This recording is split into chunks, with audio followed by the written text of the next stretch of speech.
Welcome back. We will begin the second part of the panel questioning with the technical panel. Are there any additional questions from the tech panel for panel one? No additional questions. Okay. Thank you. We'll move to the parties, and since all of the witnesses are PG&E witnesses, you will have the opportunity to ask the questions last. So we'll begin with PHMSA. And Great, thank you very much. Mr. Weiss, I'm sorry, before you begin, if I could just remind all the parties, there are some lights up on the table, and you'll see they're green, yellow, and red, and we're going for 5-minute rounds for all the parties as well as the board members, and you'll get a yellow about a minute when you have a minute left and a red when you've hit your time, and so I'd prefer for you to self-police, but if not, I will jump in. And also, I'd like to remind the parties, please don't ask any questions that might ask the witnesses to perform analysis or draw up conclusions or probable cause. I will try to cut that line of questioning off. We're really here to just get some facts from them, and so ask them about what they're prepared to respond on. Thank you. Okay, well, I'm relatively sure there'll be a few snickers here in the crowd. I will stay within my 5 minutes. Got a couple of quick questions for you. I'm interested just in broader issues, and so I leave it to you to who to respond to. I don't know precisely who has that background. First question I have relates to procedures, particularly those that could affect SCADA systems. And I was just curious what your procedures call for when you're doing work that could affect a SCADA system, whether it was testing new software or doing electrical work that could affect the SCADA system in some way. The usual procedure is to create a work request or clearance informing gas control of the work being done or planned to be done, to get the approval from gas control, have all steps of the work described in that procedure. We would also have all the required drawings and documentation prior to doing the work, and we would have a commissioning or test procedure prepared for the work. Depending on complexity of the work, that procedure may be more or less detailed, but that would be a normal construction and commissioning procedure. I'd just point out that PHMSA had done a advisory a number of years ago that relates to SCADA systems and work that could influence SCADA systems, not immediately and directly relevant, but clearly any work that you do that affects your ability to monitor your system in any way is something you want to take seriously, as I'm sure you do. Next question really is just the 5-year pressure increase that you had talked about as a practice. I was just curious if PG&E continues that practice at this time. That practice is no longer, we are no longer conducting that practice, and we are in the process of reevaluating our entire manufacturing threat criteria, including what pipelines fall into it, as well as what affects the stability of that criteria. Okay, thank you. Probably amongst my last questions really is, our questions really relate to the broader industry. We're interested in what you learn and your ability to learn and reflect that in changes to your operating practices and your procedures.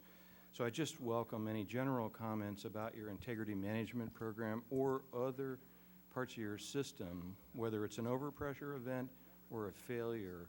How do you learn from that and ensure that you can continuously improve the caliber of your operations? We've got an entire body of work.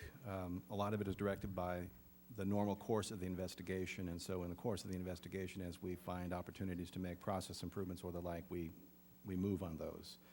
In addition to that, quite frankly, we don't need to wait for a root cause analysis to have been completed to say that there are things that we could continue to improve upon, like our integrity management or risk management programs. And so we have launched work in those areas, actually work that have already been in process to make those necessary improvements. And then, again, we're stepping back and looking at the whole notion in terms of how we think about pipe condition versus age and criteria for replacement. So we're looking aggressively not only at technology, but also with regard to the asset and the criteria that we might use for replacement.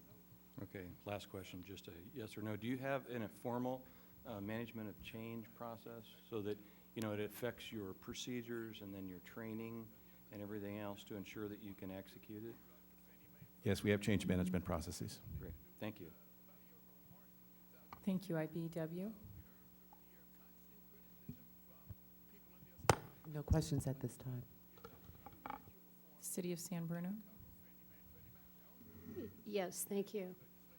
A question for Mr. Salas.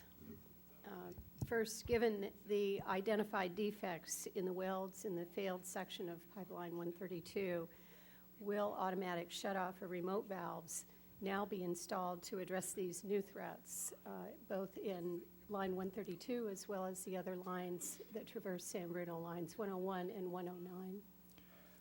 There's two nuances to the question. I guess the first easy answer is we are going to be deploying remote and automated control valves in our system. We're evaluating where that's going to have the greatest benefit or effect as it relates to our high consequence area. We're in the process of working with PHMSA, other regulators, to help inform the new design criteria that we intend to propose. Having said that, we're going to pilot aggressively this summer the placement of some valves just to make sure that we're clear about process. As it relates to the specific root cause of the failed pipe in question, we're going to wait until we have all the facts and the conclusion for probable cause from the NTSB before we commence any mitigative action as it relates to that. Just a quick follow-up question. The new valves that you'll be piloting this summer, will any of those be installed on the lines that I mentioned in San Bruno? We are evaluating all of the lines on the peninsula. I can't tell you specifically where we would seek to pilot, but I would imagine 132 would be one of those places. Great, thank you. Mr. Slipsager, it took a long time to confirm to your satisfaction the location of the rupture and then to shut down the line. In light of that situation, will additional pressure monitoring equipment be installed in the pipeline to help operating personnel more quickly identify the location of a pipeline failure and more quickly initiate actions to shut down and isolate the failed section? In answer to your question, we have already added additional monitoring sites as a result of some of the reconfiguration efforts we had to take on to continue to serve the customer base during the winter months, and we are looking at improvements in the area in our study of adding remote control valves to our system that would allow us to do a more effective isolation sooner. Great, and these are specifically on line 132? That is correct. Thank you. Ms. Peralta, you mentioned earlier the process in establishing the MAOP or maintaining the MAOP at 400 pounds related to the every 5 years increase in the pressure and the maintenance of that pressure for a period of about 2 hours. What exactly are you looking for during that 2-hour period? What are you observing and what are you monitoring, and what might be the result of that pressure increase? So what we're doing during that pressure increase is exactly what you say, is we are monitoring the pressure to a very specific value. And this is on these lines that may have not reached this 5-year maximum operating pressure during their normal course of operations, because they could have reached on their own just by meeting customer demand. So we are looking exactly at pressure. Is that responsive? Maybe you could describe to me what is the indication of the ability of the pipeline to maintain the pressure, then, I guess, would be my question. Are you looking for a leak, or how might the pipe behave in that situation that would either satisfy your interest or give you rise to additional concerns? So the pressures that we are raising the pipeline to are the maximum allowable operating pressure or something less. And I should state that the maximum allowable operating pressure is not, it's a pressure with significant safety factors built in already. You know, the pipeline is tested to a much greater pressure when it's manufactured at the mill. There's also reductions that are taken, restrictions based on what we call class location. So raising that pressure up to the pressures through these planned increases is not a cause of concern. It's a routine operation conducted on the pipeline. Thank you. If I might just add on, Please. we would be monitoring for any reduction in pressure, which would indicate perhaps that we have a leak, and then we would take action to diagnose that. Great. Thank you very much. CPUC. Okay, Madam Chair. Panel, I'm Paul Clan, and I'll be representing the Public Utilities Commission. Just a quick follow-up on that. You've now been asked questions, I think, by everybody about the 5-year policy, and we've heard about the criteria that you use to select the lines that you apply it to. We've heard what you're looking for when you're doing that, I'll call it a test, and we've heard that you're not doing it anymore. I want to get to the question of why you were doing it, and I wonder if I could have Exhibit A, let's see, it's 2AI up. So let me just direct the question to Ms. Peralta. If you could just sort of generally tell us why was that PG&E's policy? What were you trying to accomplish? So through the 5-year maximum operating pressure increases, if the pipeline has not seen that 5-year maximum operating pressure, I think it's probably maybe best to use an example to illustrate the point. If you have a maximum allowable operating pressure of say, 400 pounds in the pipeline, but you operate it over the course of the next 5 years at 300 pounds. If it has not raised through the course of operations to 400 pounds, the pressure is now 300 pounds. And if you go another 5 years and say your pressure doesn't operate at more than 150, then that becomes your new maximum operating pressure. So over time, your pressure would eventually go to zero, essentially, in the pipeline. I mean, if you follow the logic through. And that's as an operation of PHMSA rules? That's as an operation of an interpretation of the An federal interpretation regulations? of 192.917. Thanks. And do we have that exhibit? If we don't, that's okay. And just the next page, please. Yeah, what page are you referring to? Yeah, the next page, please. A little bit down. And this may be what you just said, but I just want to have you read that paragraph, the second paragraph under answer 5, and just make sure that that's the understanding you were just giving us. You'd like me to read it? Silently, please, Okay. and just tell me if you still agree with it. I only have 5 minutes.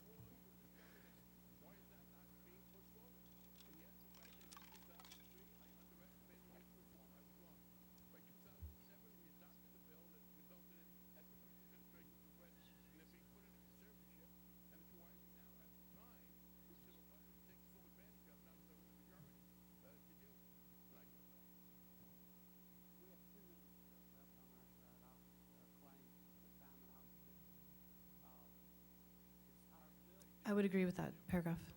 And one of the things that you're saying here in this paragraph is that there is an alternative to the ratcheting down effect that you mentioned, and that is doing extra testing of a pipeline that goes above a certain limit. So this was a choice by PG&E to avoid two things: a ratcheting down of the MAOP and or the extra hydro testing that the section would call for. Is that right?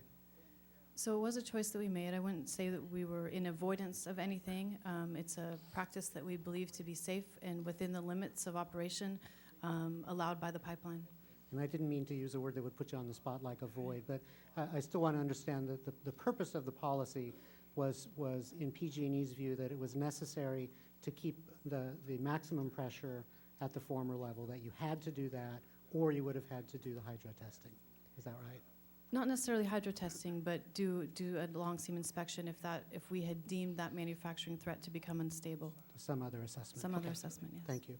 I've got a series of questions, but I'm just going to, in the interest of time, just going to sort of lay out what I'm interested in knowing and have you, and I think you may still be the right person, Ms. Peralta, or maybe Mr. Dobbin as well. We had some discussion with the technical panel about evaluation work that you're doing, especially on the peninsula lines now, to compare what's under the ground with what's in your records. And I'm aware that the Public Utilities Commission has ordered you to do very significant amounts of that kind of reconciliation.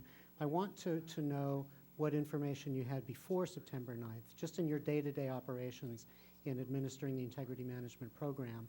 What were your sources of information about what's under the ground? How did you verify those sources of information? And did you have any program for for benchmarking that information, for example, as there are issues that arise in other states, whether you're aware of that and you're able to factor that in. So there were several questions there. So we use a variety of sources and we integrate them into the integrity management program. One is GIS. We also do use the source job documents and feed them into our program. We're constantly improving, and we are, of course, accelerating that improvement in terms of our records research. And as we get more information from the jobs, we will input those into our GIS system and to be utilized by the program. And what about benchmarking with other states, with other pipeline operators? Are you in a dialogue, or is PG&E in a dialogue with other folks who are operating systems like this, especially now that the infrastructure is aging? It's aging for everybody at more or less the same pace now. And I know that the industry itself is doing a lot of thinking about this. How do you benchmark your activities? And I see that my light is red, so I will stop there and leave it to the chair to say if I have enough time to hear the answer. Please respond, and then we'll move to the next group. So we have a fairly structured benchmarking program that we've instituted as it relates to both gas and electric. We use AGA and other fora to gather data.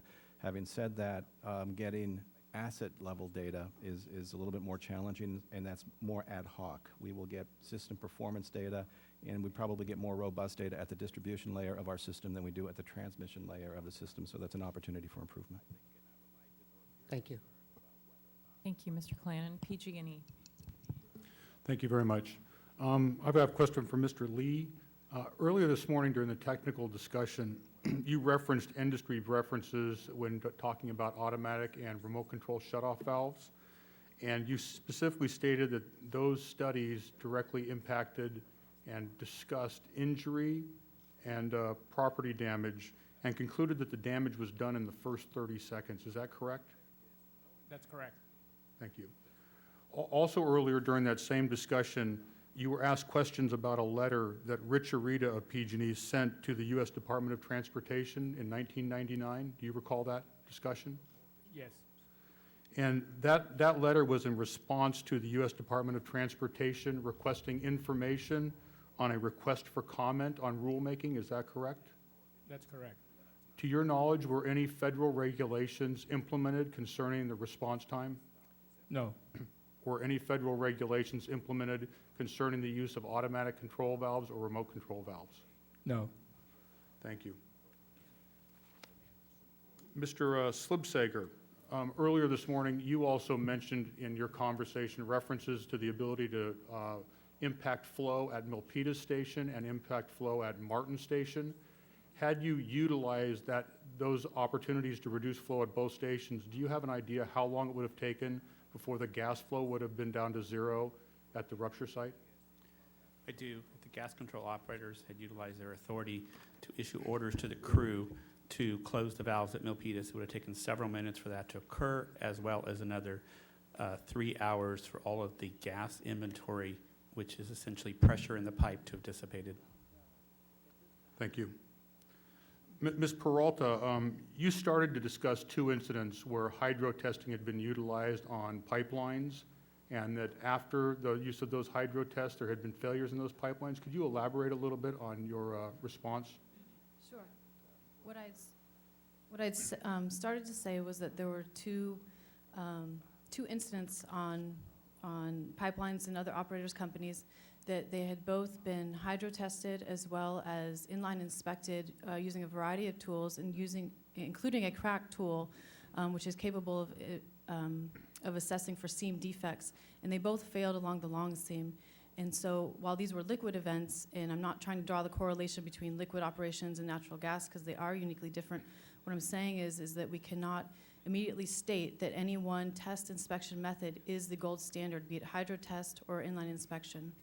They all have their strengths and limitations. Thank you. And Mr. Dobbin, one question for yourself. You spoke of the use of journal vouchers to determine and to populate the GIS information system. Can you clarify the use of how these documents might be used to populate GIS? Yes, specifically with journal vouchers, they are one singular data point, so they're not to necessarily be ignored, but they should be used in conjunction with the engineering specifications that are in the project folder. Thank you. That's all I have, Chairman.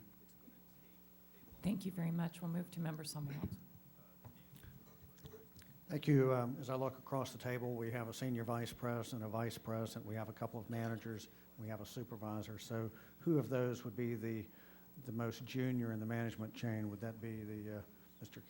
Kazmierczewski, who I've practiced that name many times and I still messed it up? My apologies.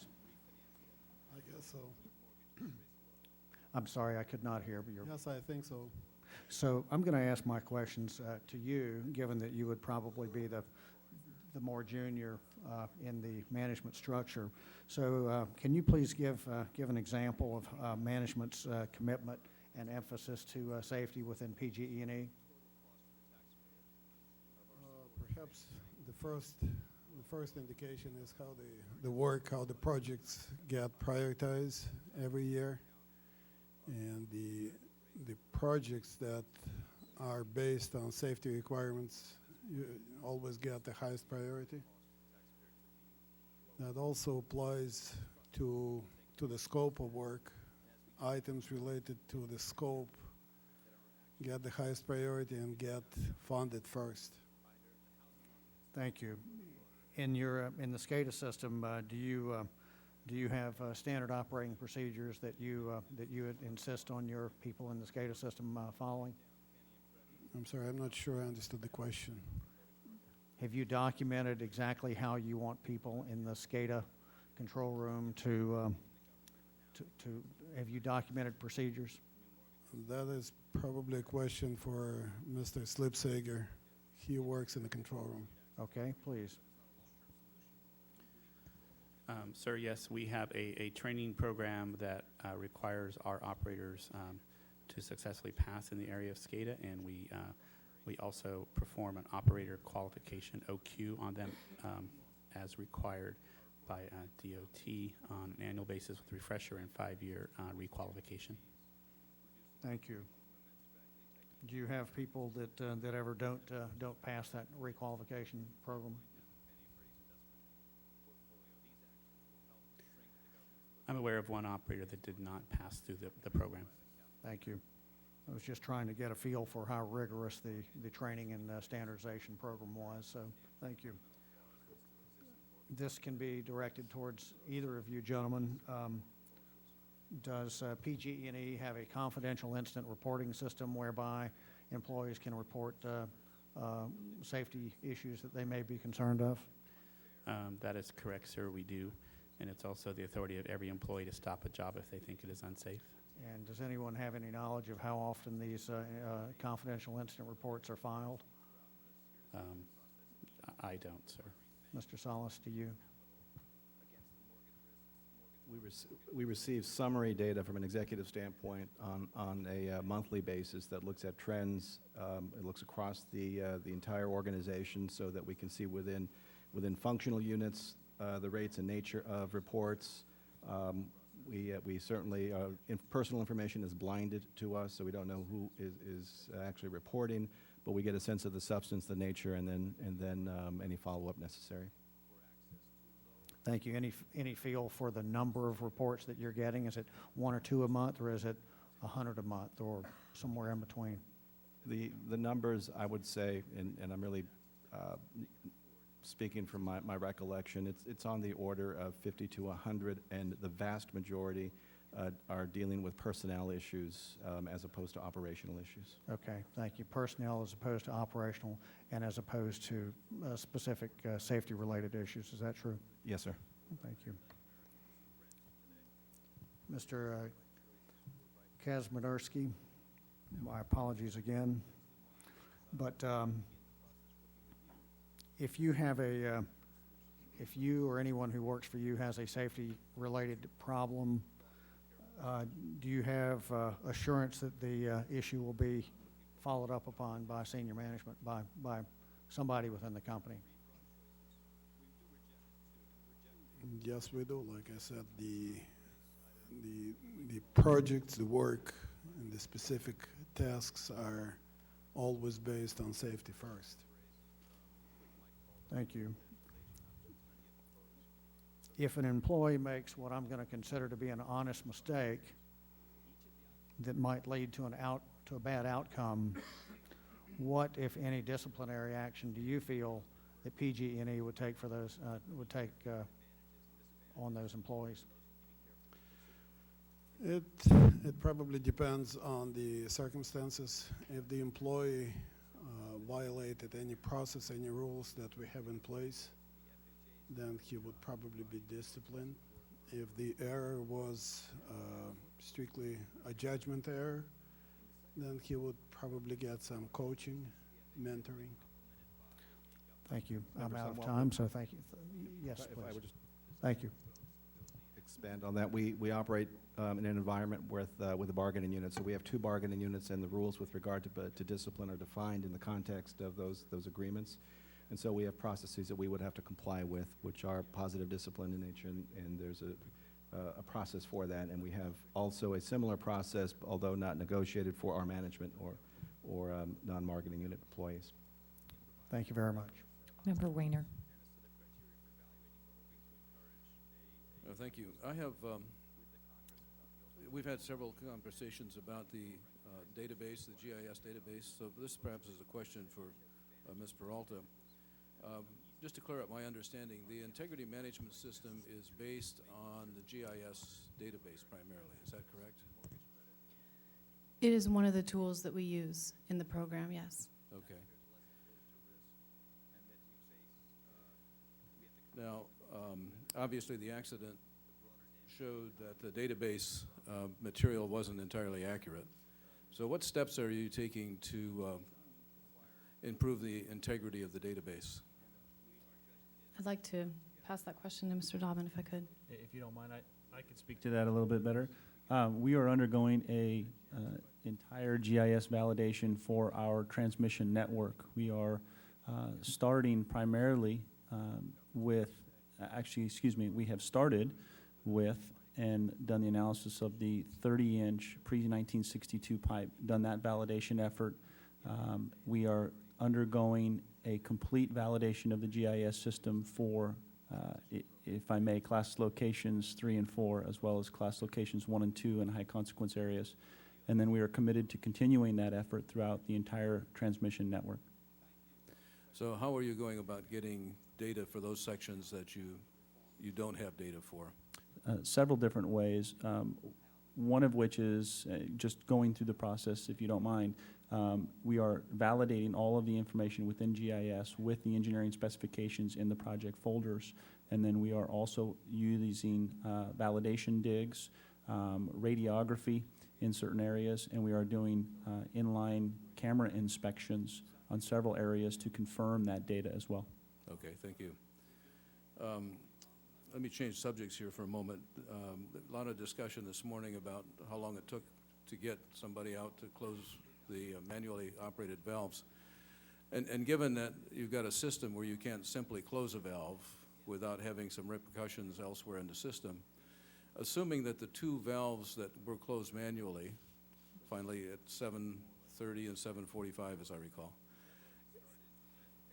if those had been remote valves, then there's an assumption that you could instantaneously have closed those. But how much of the time is really required to do the analysis of what the problem is and then make a decision and then at that point close the valve? So how much time would have been saved had you had remote valves?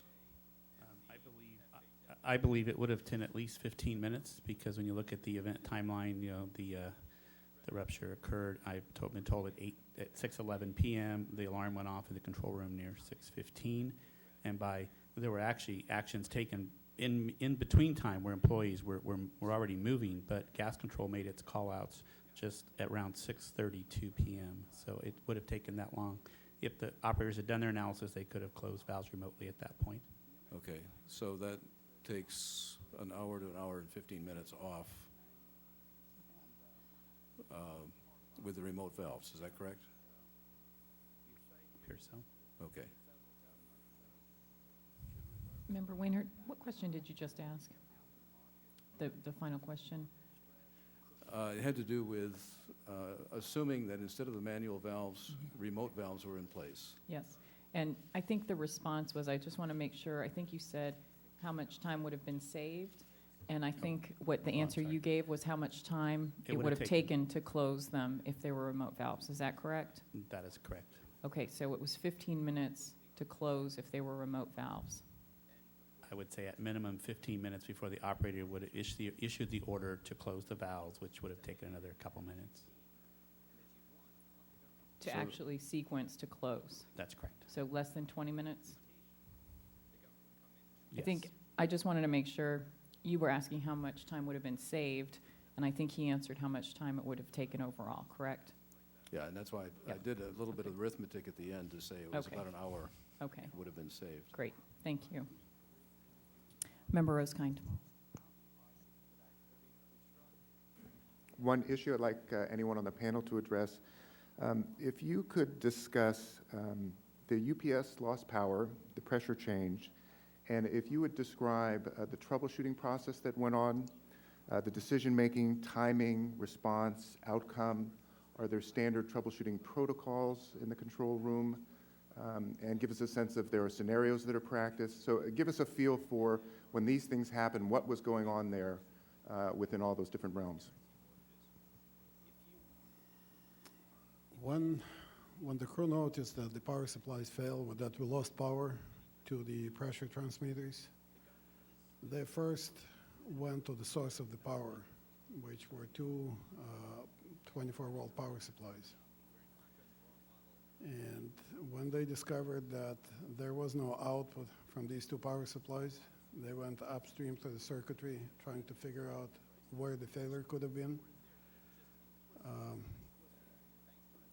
There is no standard procedure for that because troubleshooting is probably one of the most unpredictable activities.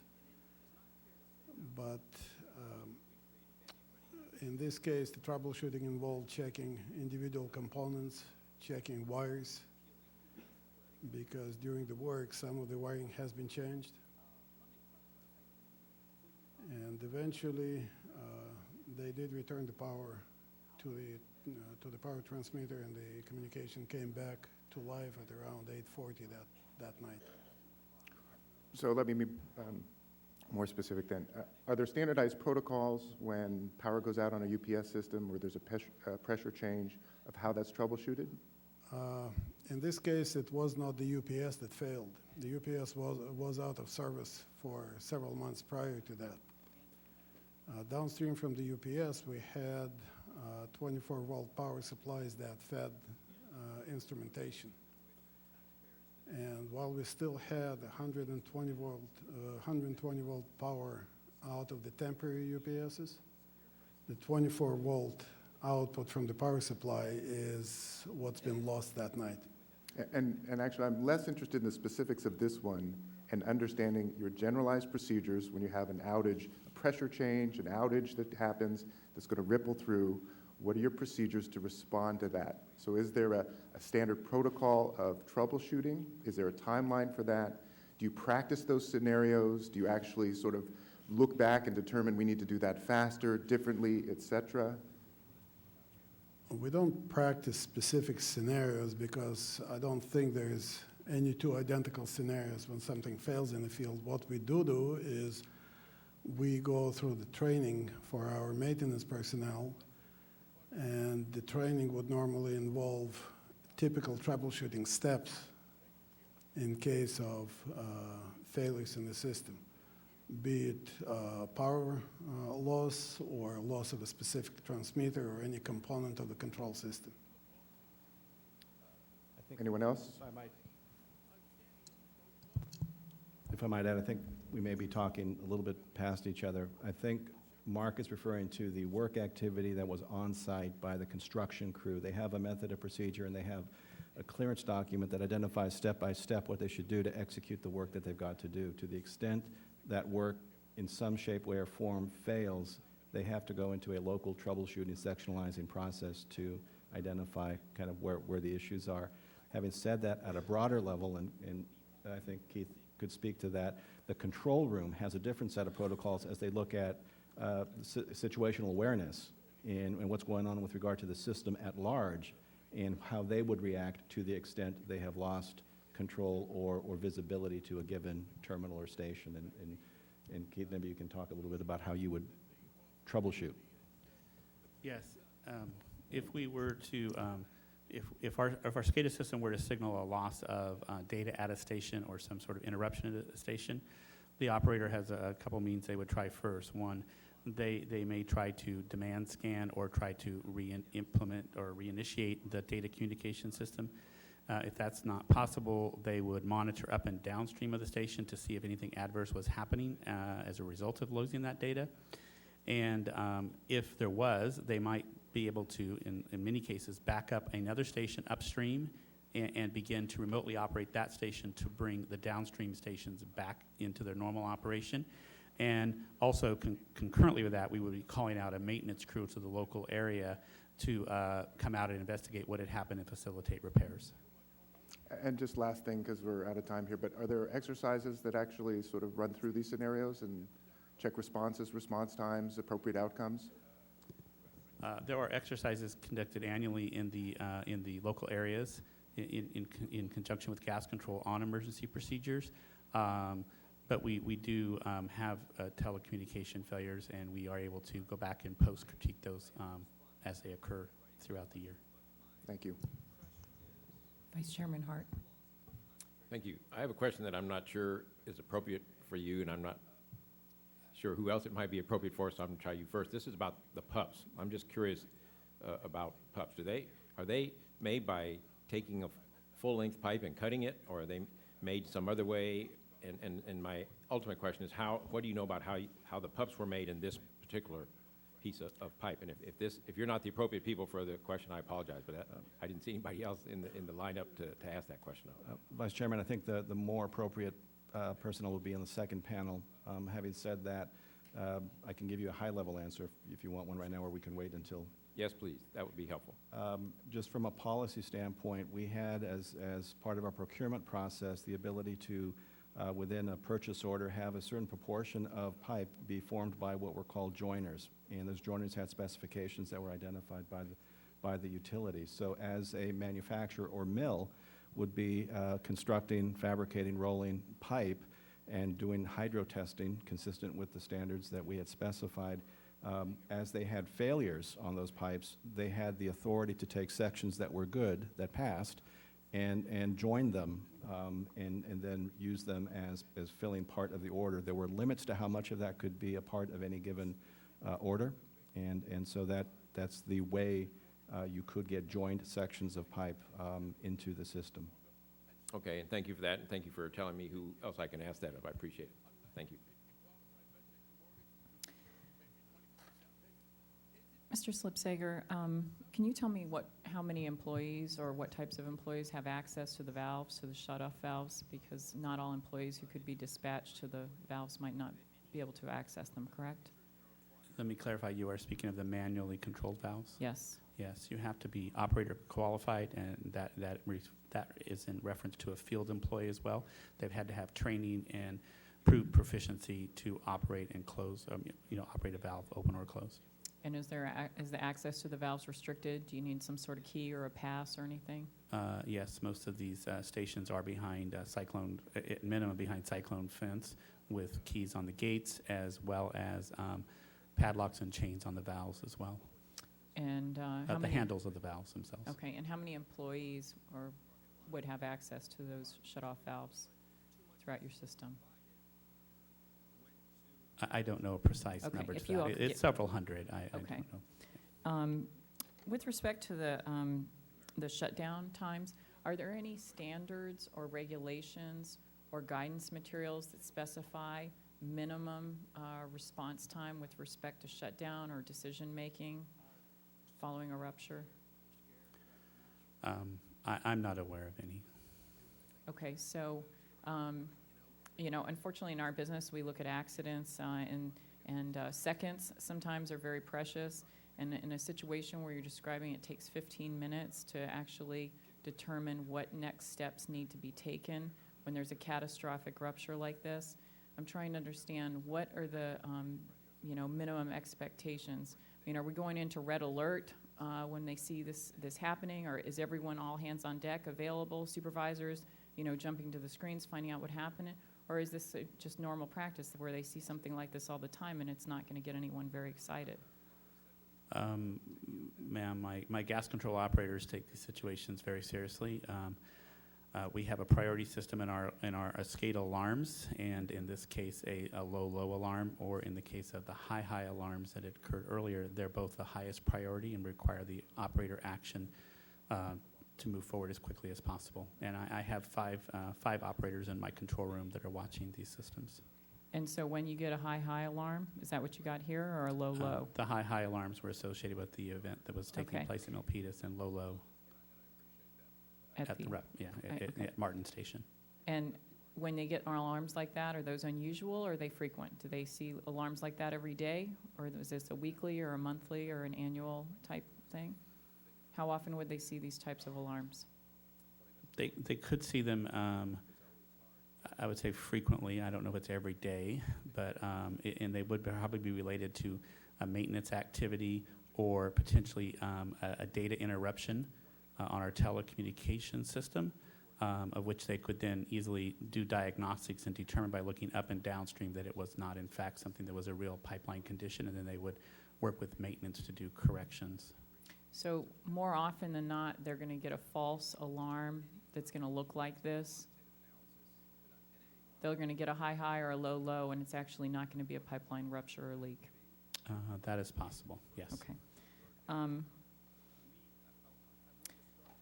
Just for the general public, I think, kind of understanding, usually when we think about something failing, if something goes wrong, if something loses power, like a grade crossing, the fail-safe position would be for it to fail down or fail closed. In this situation, we're hearing that when there's a loss of power or an interruption of a signal, the fail-safe position for pipelines is for it to fail open. Can you explain to me why you wouldn't have a fail-closed situation with valves when they lose signal or power? We actually have two valves. We have redundant control. The first valve that fails open is designed that way so we can maintain service to the customers downstream. Had this valve been fail closed, it wouldn't be much different than closing the Milpitas valves. As we described earlier, we would lose all customers on the peninsula in San Francisco. So Okay. the first valve fails in the open, fails to the open position. The second valve, however, fails to the closed position. So should the pressure be high or should we lose control signal to the second valve, it would go closed. Madam Chairwoman, if I might add to that, in the gas system, certainly from a local distribution company, a low-pressure system, uncontrolled low pressure, is as dangerous to the public safety as an overpressure situation. So what we're trying to do is maintain pressure within a tolerance of safety. And what we have are these two forms of control and regulation managing that. So an uncontrolled shutdown can be as hazardous to public safety in many cases as a rupture. And would an automatic shutdown, an automatic valve, not a remote-controlled valve, but an automatic shutdown valve, would that be a dangerous situation for customers? It could be if it didn't have precisely the exact logic controlling it, so that it was operating with all of the right inputs in making the right decision. So it will be insufficient just to have, at least in a network system, a valve that works off of simplistic or incomplete insight and information. You really need to have full situational awareness so that you know you're not creating any unintended consequences by shutting down a line. And prior to the accident, how many ASVs were on PG&E system, especially line 132? I don't have that information. I can get that Okay, to you. thank you. Do we have additional questions from the tech panel? And we'll take 5-minute round here. Madam Chairman, technical group has some additional questions, if we may have some time. Sure, 5 minutes. Okay.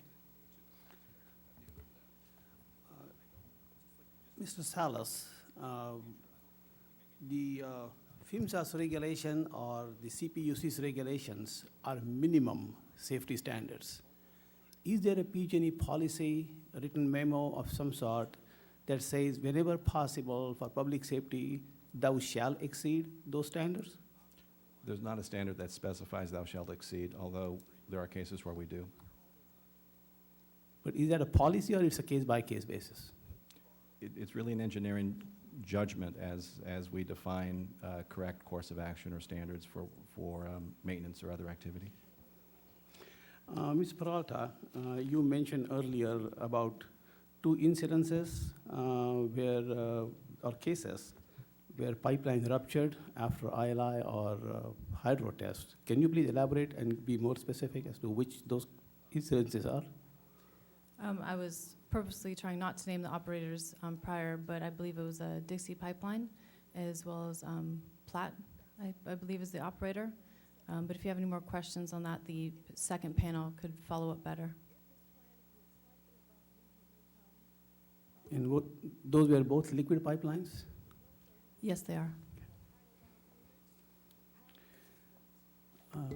How does integrity management addresses errors in GIS system? So in the first steps of the process for, say, inline inspection, all job files are pulled for the creation of what we call our pipeline features list to see what upgrades may be needed on the pipeline. For the purposes of external corrosion direct assessment, we are specifically focused on those values where those assumed values, where we have conservatively assumed a value in the fields, and we pull job files according with those values. Now, integrity management program became effective 2004, and your survey sheets still show several items where entries or information is unknown. Can you elaborate why it's taking more than so many years, and I wouldn't go into math, like 6, 7 years, and the values still remain undetermined? We are constantly trying to improve our systems and our programs, and we do this continuously through the integrity management program. For external corrosion direct assessment, we are not pulling a comprehensive set of job packages, and as Mr. Dobbins spoke to earlier, we are in the process of comprehensively reviewing our entire GIS system and populating those with source job documents. Was that before or after September 9? It was after, sir. So is it accurate to say that there was no program before September 9? No, that would not be accurate. It is part of our integrity management procedures to do so.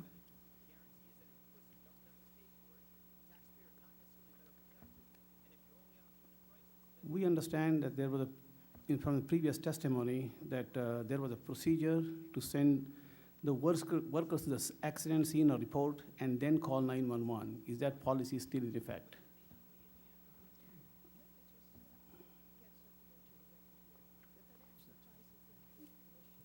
I'm sorry, I didn't quite understand the question. Can you repeat the question again? I'm sorry. This is for Mr. Slipsager. In the previous testimony, it was said that the procedure for responding to emergencies was to send the workers first and then call 911. Is that procedure still exist? I don't recollect that I said that. I think if you're speaking to what I have said this morning, I said that it would be proper and it is required for the operators to do the analysis of the system and then start to perform call-outs as quickly as possible if that's warranted. PG&E, my gas control operators do not call 911. Okay. Ms. Peralta, there are 3 techniques you mentioned. One is pressure testing, other is inline inspection, and the third is external corrosion, which has been, I guess, applied to line 132. Can you please clarify, will the inline inspection identify all defects, if there are any, in the pipeline segment that you use the tool? I'm sorry, can you repeat the question about what inline inspection would find? Okay, inline inspection, when we are conducting inline inspection, will it identify within the detection limit all the flaws that exist in the pipeline? It depends on what kind of tool you run in that inspection. Okay. Now, will your external corrosion direct assessment, will that assure that you have inspected that all the flaws in the pipeline have been looked at? So the assessment methods, and this may be a better topic to explore in the integrity management panel, but the inspection methods are designed to address the threats identified in the pipeline. So they don't look at all threats, they look at the threats identified on the pipeline. And I think this issue is better explored in the integrity management panel. Okay. Could the segment which you examine with direct assessment, could a segment next to it, could it have flaws that may be detrimental to the pipe safety? I'm sorry, I'm having Okay. trouble understanding this line of questioning. Okay. The segment of the pipe that you are doing direct assessment of, Mhm. and you don't see any flaws, my question is, could the pipe segments right next to it that you did not look at, could have the flaws in it? So when we perform external corrosion direct assessment, we dig on the most severe signals, if you will. So we are digging where we have any concern. So the logic in terms of external corrosion direct assessment is that anything left in the pipeline is less than what you've directly examined the pipe condition for. Thank you much. We're gonna move on to the parties. Do any parties request a second round? FEMSA. Thank you very much. Just have a couple of quick questions, if you'll allow. The first one, because I think several people were asking questions on this, if you'll allow me, touch on emergency response plans. Some people were asking, what do your policies, procedures require you to do in regard to contacting local communities, emergency responders? That's how I was taking that line. Does anyone want to say or respond to that, maybe in the control room, Keith? Our control room doesn't have that role, but if a field employee were to request it at my control room, then they could do that, but we don't take it as a primary role. So we have emergency response plans that are designed throughout the service territory, and they're managed by our field organizations directly with first responder organizations. And there are protocols for communication and contact. Right.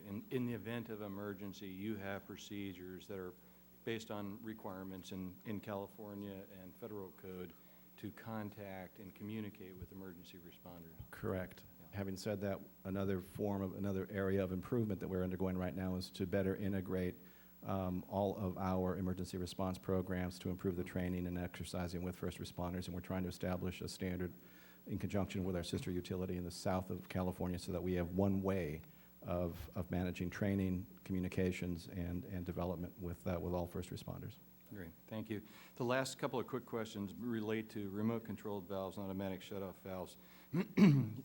Some background with integrity management myself, and so while Mr. He did address the notion about a policy and the company's policy as it relates to these valves, the rule also requires you to document through an engineering assessment your decisions about what preventive and mitigative actions to implement.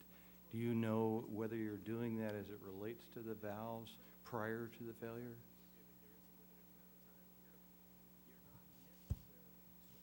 So the memo that Chi-Hung written in terms of is the analysis which is referenced in our risk management procedure.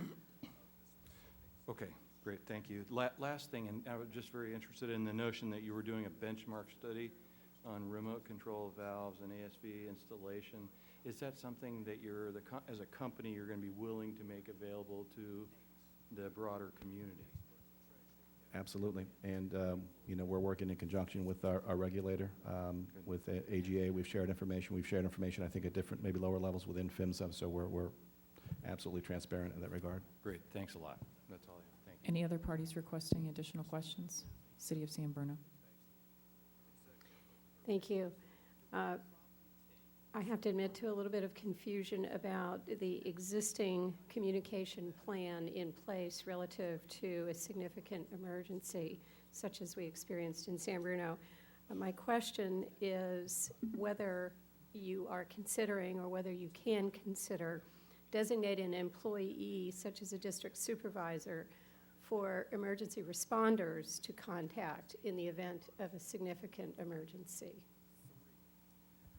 We're looking at the entire process. We subscribe to the incident command system with regard to management of any significant event. Having said that, we know that we can improve the manner in which we make sure that the incident command on site knows who to go to, who to work with from a utility standpoint, and that's part of the improvement effort that we've employed.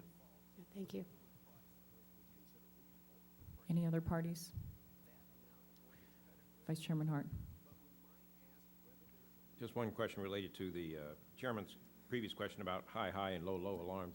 It's pretty obvious why a high alarm would be potentially hazardous, but it's not so intuitive to me why a low alarm might be hazardous. Would you explain that? I can.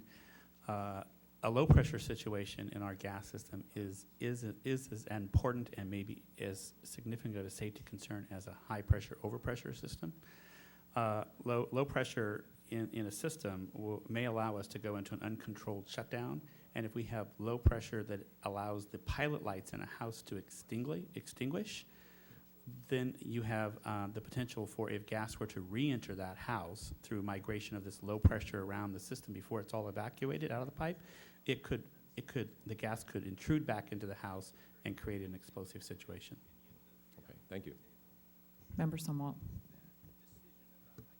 Thank you, Mr. Salas. I'd like to follow up to a question that I think the CPUC asked earlier, and that is the gas industry as a whole doing enough to share best practices with respect to safety-related issues? Thank you, member. I think I think a lot happens. We do share information, and I think it is, from where I sit, it's a little bit ad hoc. We come together with regard to industry associations. We share data and information when we have very significant large events such as this horrible tragedy. I would say we could make improvements. We're not quite at what I would call the IMPO level from a nuclear industry standpoint, where we are sharing detailed failure or near miss information across the board, so that we treat a failure in Iowa as seriously as a failure in California, and that we all learn from every incident. So I think that's an area that we could collectively improve in. Thank you. And I know on day 3 we'll be talking about industry-wide technology, and it's my hope that we can also ask questions along the same types of questions to the industry organizations, not necessarily related to technology, but with respect to sharing of best practices. Madam Chairman, no further questions. Have you all done an analysis of what damage occurred in the first 30 seconds after this release?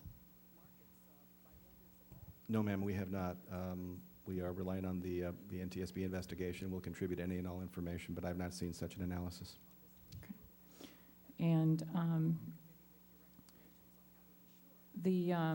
when we go back and talk about the readings that occurred initially, Mr. Kazmierski and Mr. Slipsager, maybe you can help me with this. There was a discussion earlier of SCADA losing signal and the power interruption, and that there was a 500 PSI reading, and you mentioned that was unreliable, that 500 PSI reading, because some of the connections had been changed or moved around. And so my question to you is, how do you know that reading was unreliable and that the other readings were reliable? At that point, we considered all readings unreliable. This particular one, or the one that was reading, I believe, over 600 pounds, was simply unrealistic because there was no pressure coming in at that value.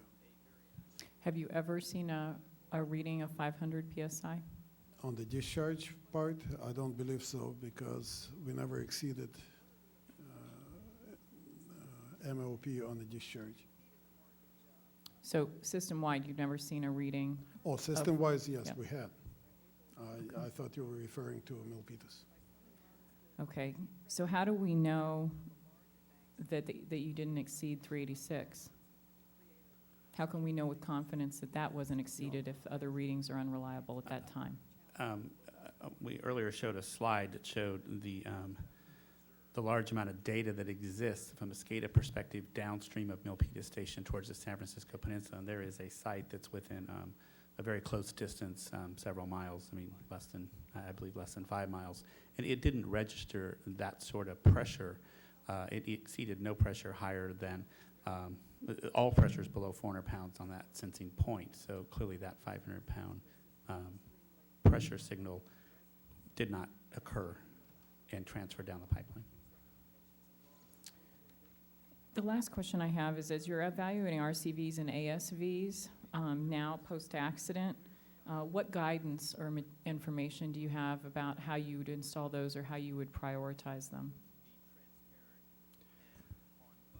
Madam Chairwoman, we haven't concluded all of the protocols and the decision trees, and I would say they're fairly mature, but they're not complete yet, and we're looking to vet them with industry experts kind of nationwide. Having said that, we know we want to focus on HCA geography.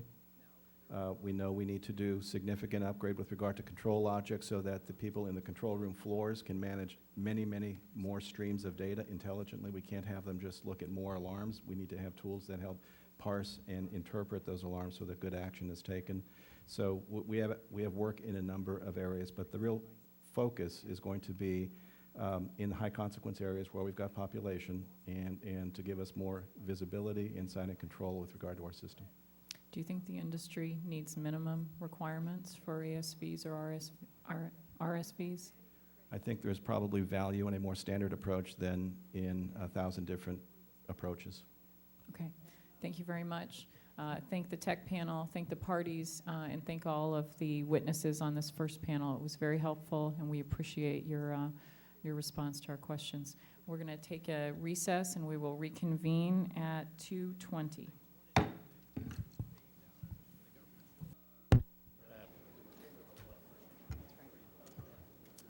If everyone could take their seats, we're going to reconvene and begin with the second panel. Ms. Ward, would you please call the witnesses? Thank you, Madam Chairman. The witnesses are already seated. If I could have Mr. Dobby and Mr. Fassett to please stand. Please raise your right hand. Do you swear or affirm to tell the truth? I do. Thank you. Please be seated.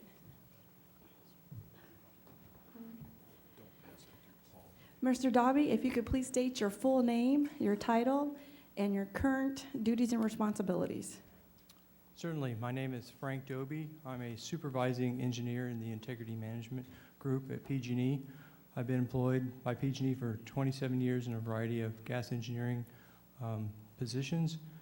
For the last 7 years, I've been supervisor for the ILI group, and for the last year, also including external corrosion direct assessment. And I hold a bachelor's degree of civil engineering from Georgia Tech. And Mr. Fassett? Yes, I'm Bob Fassett, Director of Integrity Management and Technical Support for PG&E. I've been employed by the company since June of 1990. I've had a variety of engineering responsibilities from the engineering level as well as supervision level. I've also had a number of construction level responsibilities as well. In general, my responsibilities as Integrity Management Director is responsibilities for the integrity management programs as well as the maintenance processes associated with pipelines. I'm also the chairman of the National Association Corrosion Engineers Standard on External Corrosion Direct Assessment. I am a member of that same society, NACE, for the steering committee for pipeline integrity, and I am the third chair on the American Gas Association's Distribution, Construction, and Maintenance Committee.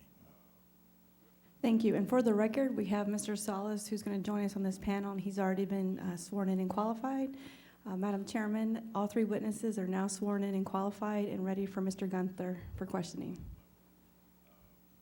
Thank you very much, and I'd also like to recognize Chris Johns, who's the president of PG&E, who's been with us all day in the audience, and we have a day full of PG&E witnesses, so thank you for being here to support them. Mr. Gunther, go ahead and begin your questioning. Thank you, Madam Chairman. Mr. Doby, what methods are the most appropriate to detect flaws of the type found at the fracture origin on line 132? There are several methods. There are several. Thank you. There are several methods that are capable of assessing long seams, one of which is hydro test, and another of which would be specialized inline inspection tools, generically known as crack tools. Which of these methods would also apply to manufacturing and fabrication defects? Either technology could be utilized for addressing manufacturing. Seam flaws would be one type of manufacturing threat. How much of PG&E's pre-70 transmission pipelines are capable of being inspected by inline inspection tools? I don't have an exact mileage figure for that. I can tell you, in general, PG&E's gas transmission system was not built with piggability in mind prior to the mid-90s when rules went into effect requiring that all new pipelines built be made piggable. And thus, anytime we implement an inline inspection project, it requires a 3 to 4 year process to engineer upgrades to replace major components on the system, including mainline valves, fittings, tees, certain types of drips, etc., and just to be able to get the line ready for inline inspection, and then actually to perform the cleaning and inspection, and then post-assessment and repair. Is PG&E taking action to make more of these transmission lines capable of being evaluated by inline inspections? Yeah. For Mr. Dobie. Yes, we are. We've had plans in place for some time to continue to upgrade various sections of our pipeline system to make them capable of running inline inspection tools. That definitely predates the incident in San Bruno, and we will continue to upgrade pipelines such that we have an option of running either inline inspection tools or potentially doing ECDA or hydro tests, but at least if they're upgraded, we have the option of running those kind of tools. And again, in the case of line 132, was this done before September 9th? Yes, we had a plan in place to proceed with the engineering and the upgrade of line 132 back in 2008.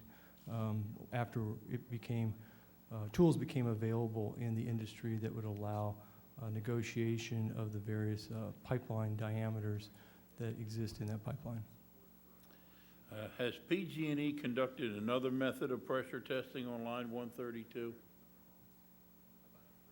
I'm sorry, another method? Or any method of pressure testing? That I'm aware of, outside of any new construction that's occurred on the pipeline since pressure testing became required in the 1970. I'm not aware of any specific sections that we've utilized hydro test as an assessment method.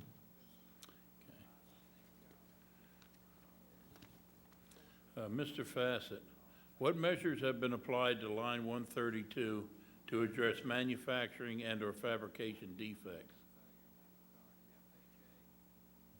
As, excuse me, as described by Ms. Peralta this morning, the manufacturing defects were defined in the code as pre-70 ERW or joint efficiencies of less than 1.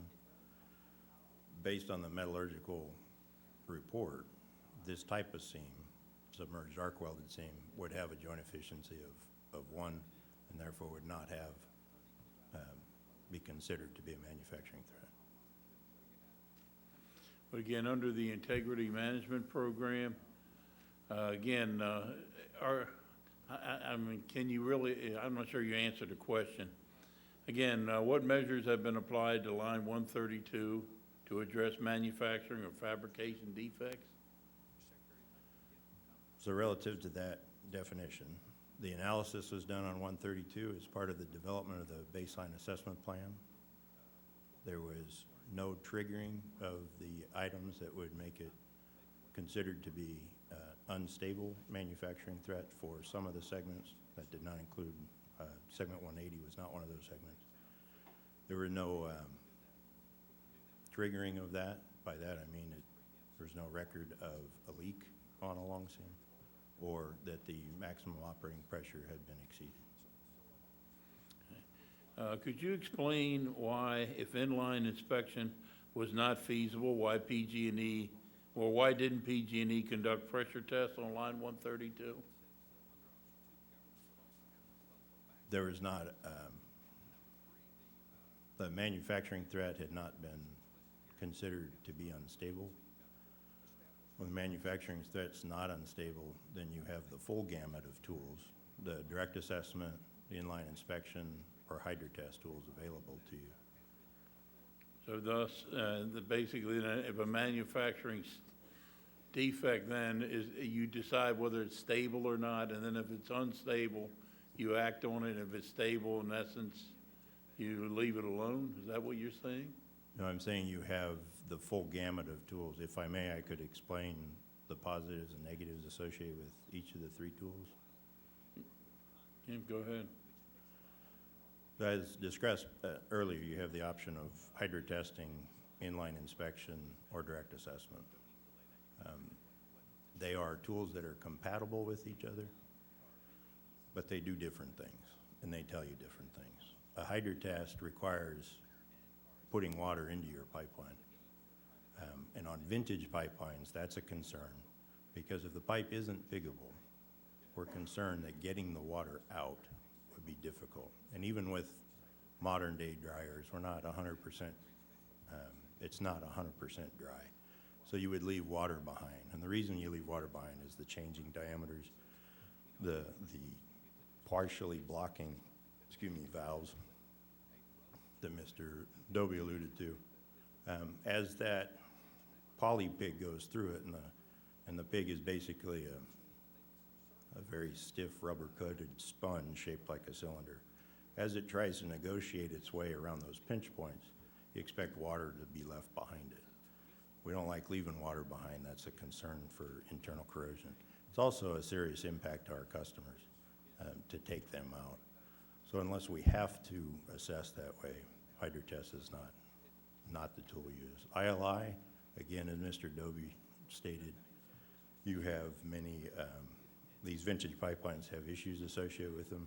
ILI would be a step up from hydro test, for example, because the hydro test, when you pass the test, all it tells you is you passed the test. It doesn't tell you that you may have some corrosion cells, for example, that were small enough to not be failed by the hydro test, but still in your pipeline. An ILI would tell you that you still have flaws you need to go look at and where to look at them. And DA also does that, whether it's the direct assessment for internal corrosion, stress corrosion cracking, or external corrosion. The whole design behind them is to find out where you have areas that need more attention and give you the opportunity to actually go excavate them and mitigate them. The PG&E Integrity Management Plan addressed risk factors. How are those risk factors identified, and what are they? Was that to me? Yes. The integrity management program includes a list of 22 threats associated with a pipeline. Those are broken down into 9 categories, which are further broken down into 3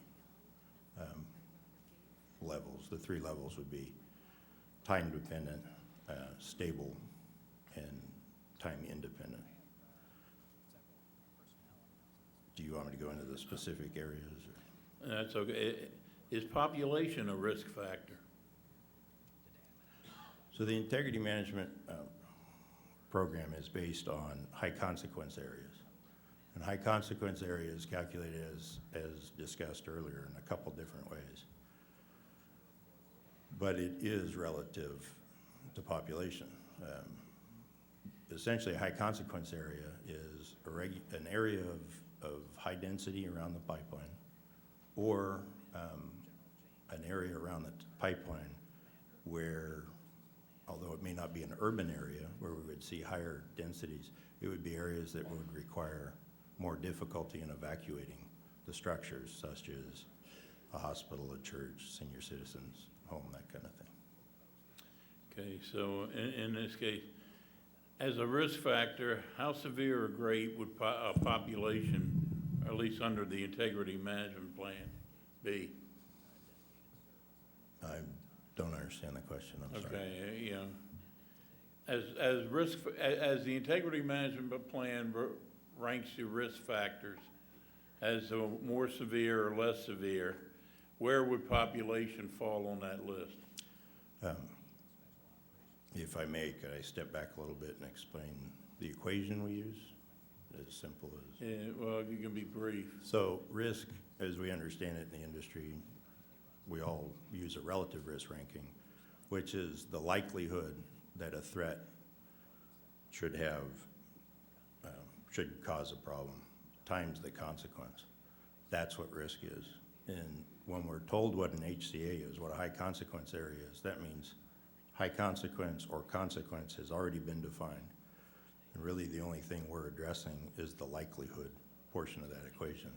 So when we calculate the risk, it's for, as Ms. Peralta mentioned earlier today, it's for the establishment of the scheduling of the work. So the program requires us to determine what's high risk, and that has to be done in the first 5 years of the baseline assessment plan. And then the rest of it can be done in the second 5 years. Program started by law December 17th, 2002, and we're required to have that first assessment completed by December 17th of 2012, but that's just the first go through. And then there's a continuous evaluation that takes place 7 years after, at least 7 years after the evaluation of each line. You may have to do it sooner depending on what was discovered in the assessment and the mitigation taken. If I could add, just maybe to expand a little bit. The role of that population consequence is really driven by three considerations: impact on population, impact on the environment, and impact on reliability. By far and away, the heaviest weighted component is the impact on population of that consequence of failure calculation. So population bears heavily on the value. Thank you for that explanation. Could you, Mr. Fassett, could you please describe the rationale for assigning risk? The rationale for assigning risk relative to the integrity management program, yes, is so that we understand the ranking of their prioritization. We are required to determine what is high risk on our system, and that needs to be completed in the first 5 years of the baseline assessment plan. And how are these risks quantified? There is an analog equation that was spoken of earlier this morning that uses different categories, such as third-party damage, corrosion, outside force, those types of things. There are committees of subject matter experts that meet to put the weighting on them, to establish that equation, and also to incorporate things that have come up through attendance in conferences or papers from DOT, that kind of thing. PG&E is required to conduct self-assessment of its integrity management plans in accordance with Section 12 of ASME, American Society of Mechanical Engineers, American National Standards Institute, B31.8S. Please explain how PG&E complies with that standard. In various ways, we have third-party consultants that come in and will audit portions or small portions or large portions, depending on the issues at hand. We also have built into the processes, for example, with direct assessment, there's specific effectiveness analysis requirements that are required of that policy. There's validation digs, both on the inline inspection side as well as the direct assessment side, that requires us to essentially, you come up initially with your hypothesis or your evaluation of where you think your concerns are. You go excavate them, you validate that, and then you go excavate some other areas that you don't think you have concerns with, and you make sure that what you see in the ground is what you expected to see based on your analysis. Could you please provide details with respect to the elements and processes of the PG&E Integrity Management Plan Quality Assurance Program? In short, it's all of those things I just stated. I'm not sure, is there some specific area that you want? Okay, then you don't want to add to what you had stated before with respect to the, quality assurance program? I understood it that I answered that as part of assessment, and maybe I don't understand the question, but in my mind, the assessment of the effectiveness is the same as quality assurance processes, but I'm sorry if it... Okay, yeah. Could you please describe the process of self-assessment?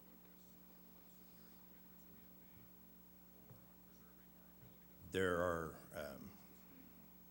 various ways of assessing individual procedures and ways of assessing what we call risk management procedure number 6, which is the overarching procedure for how we will manage the program. That particular one has been audited by third-party experts. It's also in the process, all of our procedures following San Bruno have been now in the process of third-party consultants reviewing all of the procedures, evaluating relative to code, evaluating relative to industry consensus, and we'll also be making recommendations that go beyond either code or industry consensus. And this is since September 9th? That particular program is since September 9th, but the other efforts were with the third-party review of RMP 6 was done prior to September 9th. And how does PG&E ensure the quality and effectiveness of its integrity management program? In many ways, which I believe I've explained them. Is there a specific area? I don't think I'm tracking, I'm sorry. What means are there for PG&E to make adjustments and improvements to the quality management program? In review of the procedures, the technical teams that get together, they review not just the weighting, but they also review the procedure. If there's no changes that need to be made, they won't necessarily meet. But that's done by subject matter experts. It's done, there's a monthly meeting of the team where issues are brought up, where schedules are brought up, concerns that are brought up.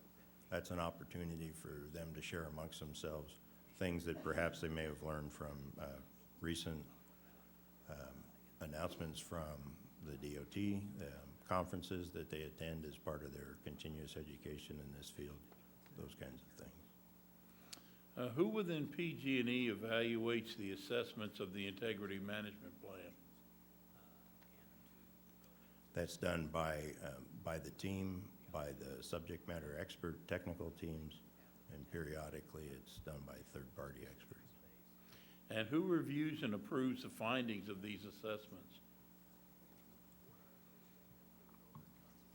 That depends on what the changes are to the procedures. Changes to RMP 6 are reviewed from essentially from the supervisor to manager to director and to vice president level. I was going to say, in that case, can you just tell me what the minimum level of approval is, or the maximum level of approval, and the maximum level of approval? So RMP 6, because it's the overarching document, would be the maximum. That would go to the vice president of gas transmission and distribution. The risk management instructions, which are more detailed, specific levels associated with tasks within the integrity management team, those could be approved at the supervisor level, and the risk management procedures outside of RMP 6 could be approved at the manager's level.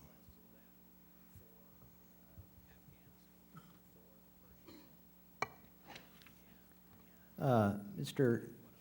Doobie, is it? Doby, sir. Doby, pardon me. I just wanted to follow up on a few of the questions that Mr. Gunther asked you.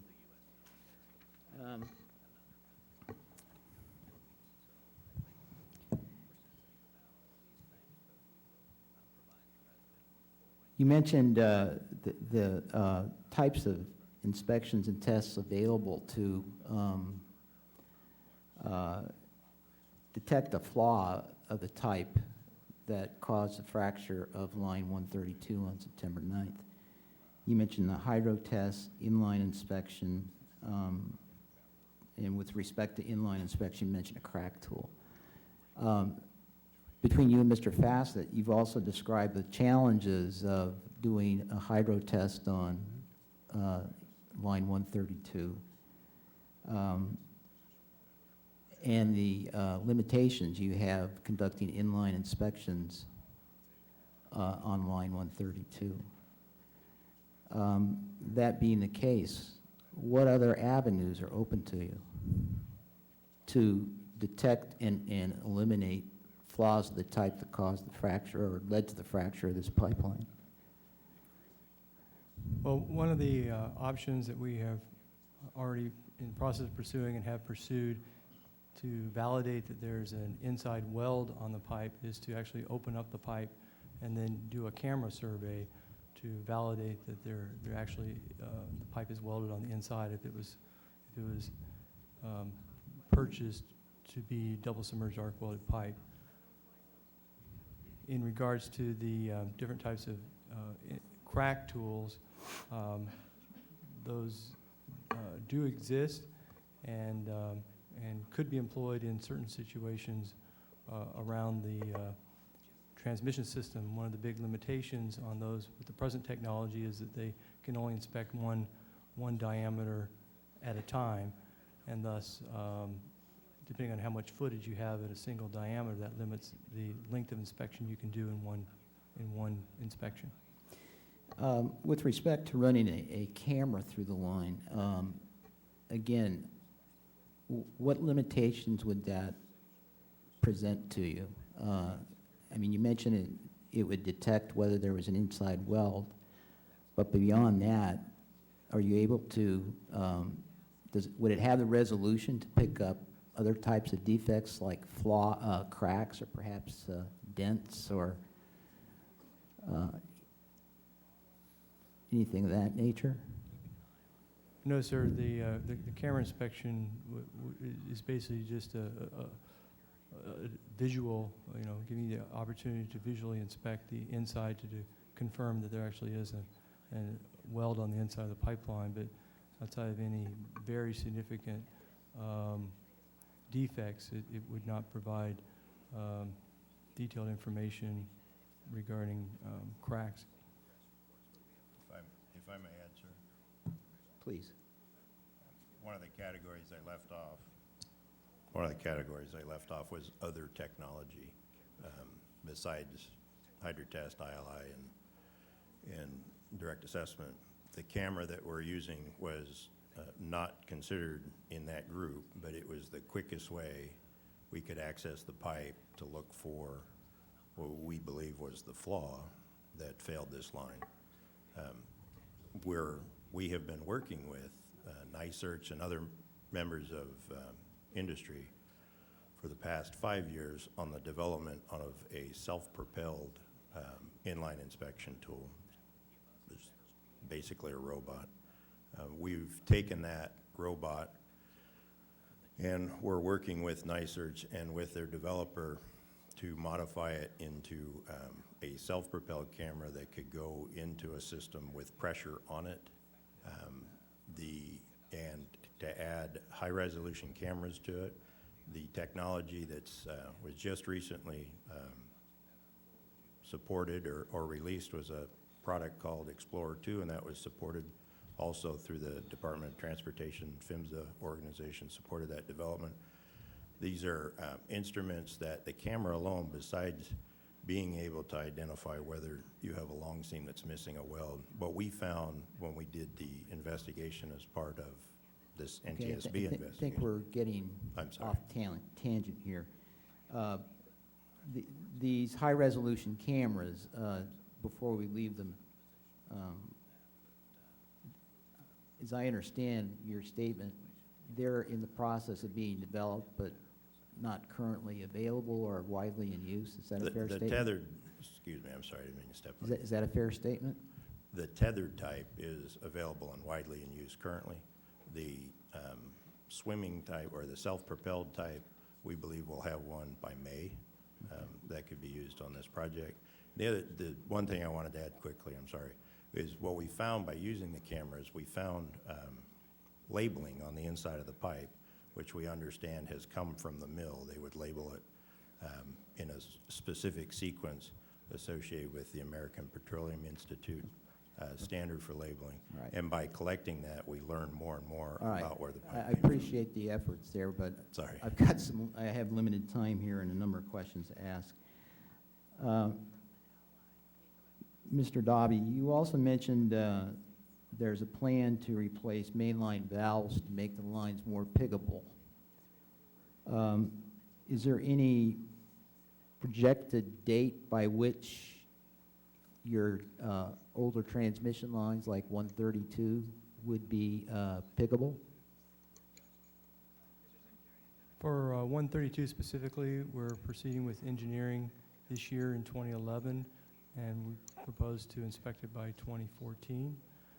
We have a number of other projects that are both in that time frame as well as going on out into the future. But as I indicated earlier, our system was simply not built piggable, and inline inspection really isn't practical in a lot of our pipeline system. If I could add, Certainly. we're currently developing a submittal to our regulator, which will allow us to propose a much more aggressive modernization of our pipeline than we've been undergoing to date. We have been upgrading our pipe progressively to be more piggable. We want to take a much more aggressive stance, and so we're going to propose projects to be able to do that in much shorter order. And are you looking to do all of your transmission lines, Mr. Salas? Ultimately, yes. The priority being HCA. Mr. Fassett, Mr. Gunther asked you to identify the types of manufacturing fabrication defects. What were the mechanical or fabrication threats to line 132 under the integrity management plan? Some of the pipeline segments, not segment 180. Let me back up a little bit. This pipe varies in diameter across the length, so some of the pipeline is pre-1970 electric resistant welded low frequency pipe, and some of it has a joint efficiency of less than 1. What consideration was given to perhaps defects that might have been in the pipe or as a result of manufacture or fabrication that might develop over time and reach a critical size and fail? How did you address those types of conditions? Of the three major categories that those 22 threats I mentioned earlier fall under, there's time dependent, which is categorized as internal, external, or stress corrosion cracking. And there's stable. Under stable, there's several, but one of them is manufacturing defects. If the defect is considered to be stable, it is not expected to grow over the expected life of the pipeline to failure. This particular flaw is something that I've been in this business for a couple of decades. I never would have expected to see a D-saw long seam, not just missing a weld on a 4-foot can, but the 2 4-foot cans next to it. Since the metallurgical report has come out, I've had colleagues from all across the industry who have my experience, and in some cases twice as much time, that were equally surprised to see this. Well, let me approach this another way here. You mentioned time-independent threats. Time-independent, yes, sir. And external corrosion damage assessment is one technique. Internal corrosion damage is one technique. And I know that in the testimony on the previous panel, these direct assessment methods were being mentioned as being applied to line 132. My question is, how would those particular techniques detect the kind of a flaw or a defect that led to the fracture of this pipe?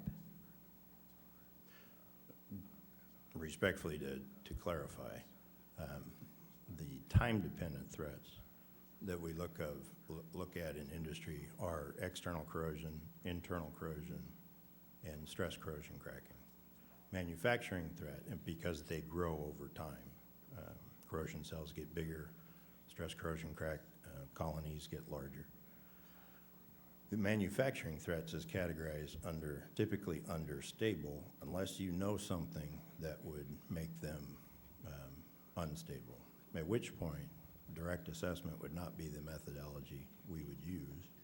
We have experience with a pipeline up north where this was the situation, and we've used a crack tool to inspect that pipeline. One more question along these lines. As this pipeline, this particular segment of the pipeline was constructed in 1956.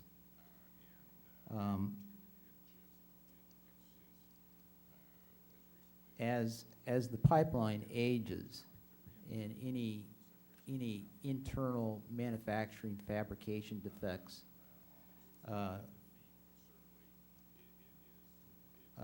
may over time begin to go from being stable to unstable. We've seen it in other types of pipeline failures. I'm not saying that we characterize it in this way for this particular accident, but I would think a pipeline operator would have to be mindful of the possibility.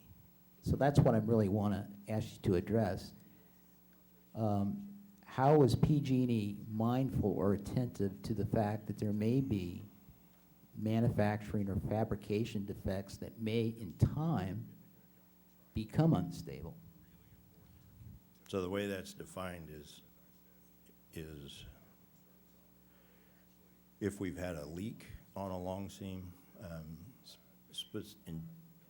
specifically the guidelines or the guidance on that is if there's a leak on a long seam and it's select seam corrosion, we would call that something that needs to be inspected for the manufacturing threat. If we have a leak on a long seam regardless of what caused it, we would say that that has a manufacturing threat, therefore we would not use direct assessment on it. That was the case of the example I used up north. Also, industry uses that if you've exceeded the 5-year MOP on the segment, then one needs to look at that as an unstable threat. And in this situation, as mentioned earlier, that didn't happen. All right, let's move forward here. But if I may add sure. quickly, I'm sorry. This is an area that, especially from the surprise of what we saw with what failed this pipeline, what we believe may have failed this pipeline, that the concept of manufacturing of vintage pipes, what we know about them, what were their processes. 1948 was when we believe this pipe was created. That was when the technology was invented also. We think we need to look further into those vintage processes, the quality control changes that have taken place over time, and get a better understanding of why these fail and what we can do to prevent them. You talked about third-party consultants doing audits of your integrity management program. When was the last such audit done? There was one, I believe, in 2007, and then in 2009, it wasn't an audit necessarily. We had asked a risk management expert to come in and look at what we would need to do to move from the current relative risk evaluation equations that we use, as many in industry do, to a probabilistic methodology that Mr. Salas referred to earlier. Were there any other findings of this consultant with the audit? I'm sorry, which one? Were there any other findings as a result of this audit? Of the 2007 audit, as I recall, there was recommendations in various areas that affected the direct assessment procedure, the ILI procedure, and the risk management procedure. Those teams took that information and within a few months of receiving it, made the changes to the procedures.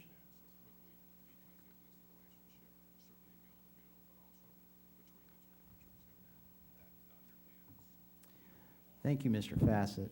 I'd like to use the remaining time to address questions to you, Mr. Salas.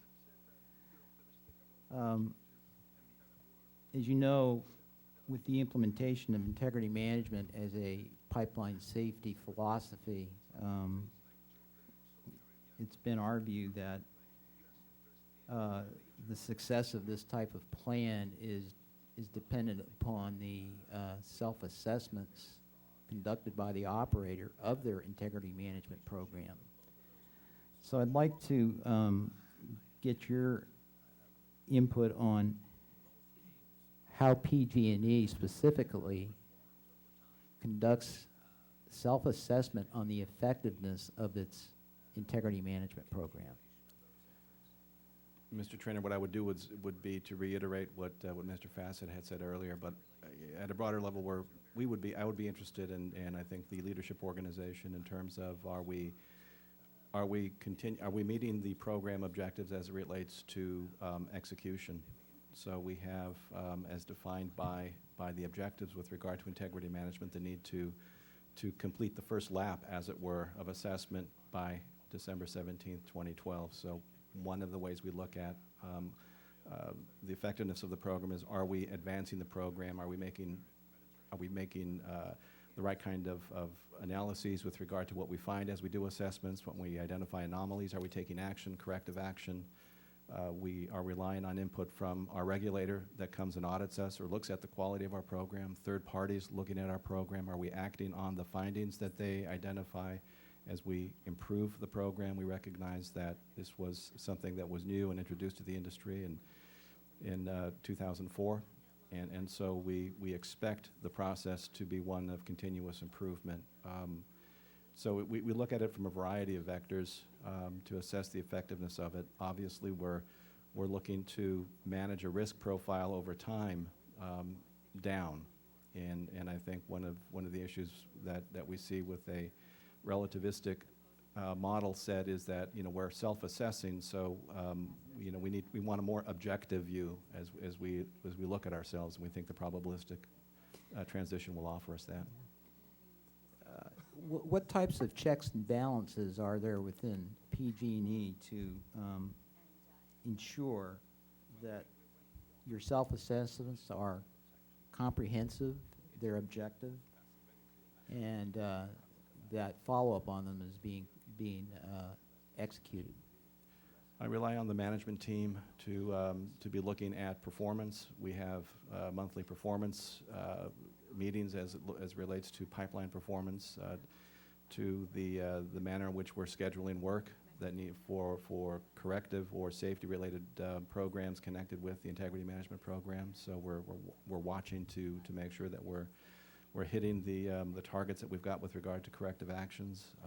It's really a dynamic process that we look at, as well as the more periodic formal reports that would come through. What level of management is involved in the monthly assessments? Senior vice president, senior directors, and directors. So you as a senior vice president would be participating in this process? Correct. I have a colleague that's responsible for maintenance and construction in all our field forces. She also participates.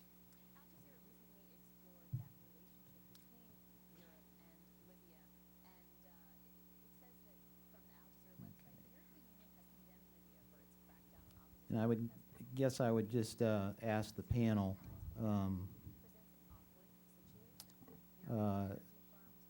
what aspects of your integrity management program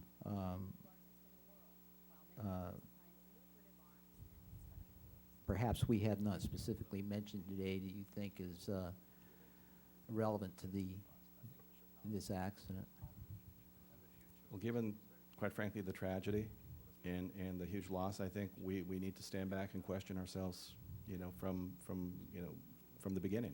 And I think that's our intent with regard to integrity management as well as the risk management protocols, is to challenge any and everything that we've done to see what we could do differently, what we could do better, what we could discover as a result of the root cause findings of this particular tragedy, and incorporate those findings into the ongoing program so we can absolutely positively prevent similar occurrence into the future. And I think that's why the reference to DSAW is so critical to us. To the extent the findings of this investigation conclude that there is an issue in an area that we didn't see a threat prior, tells me that we need to step back and relook, kind of from the beginning how we are assessing in some categories.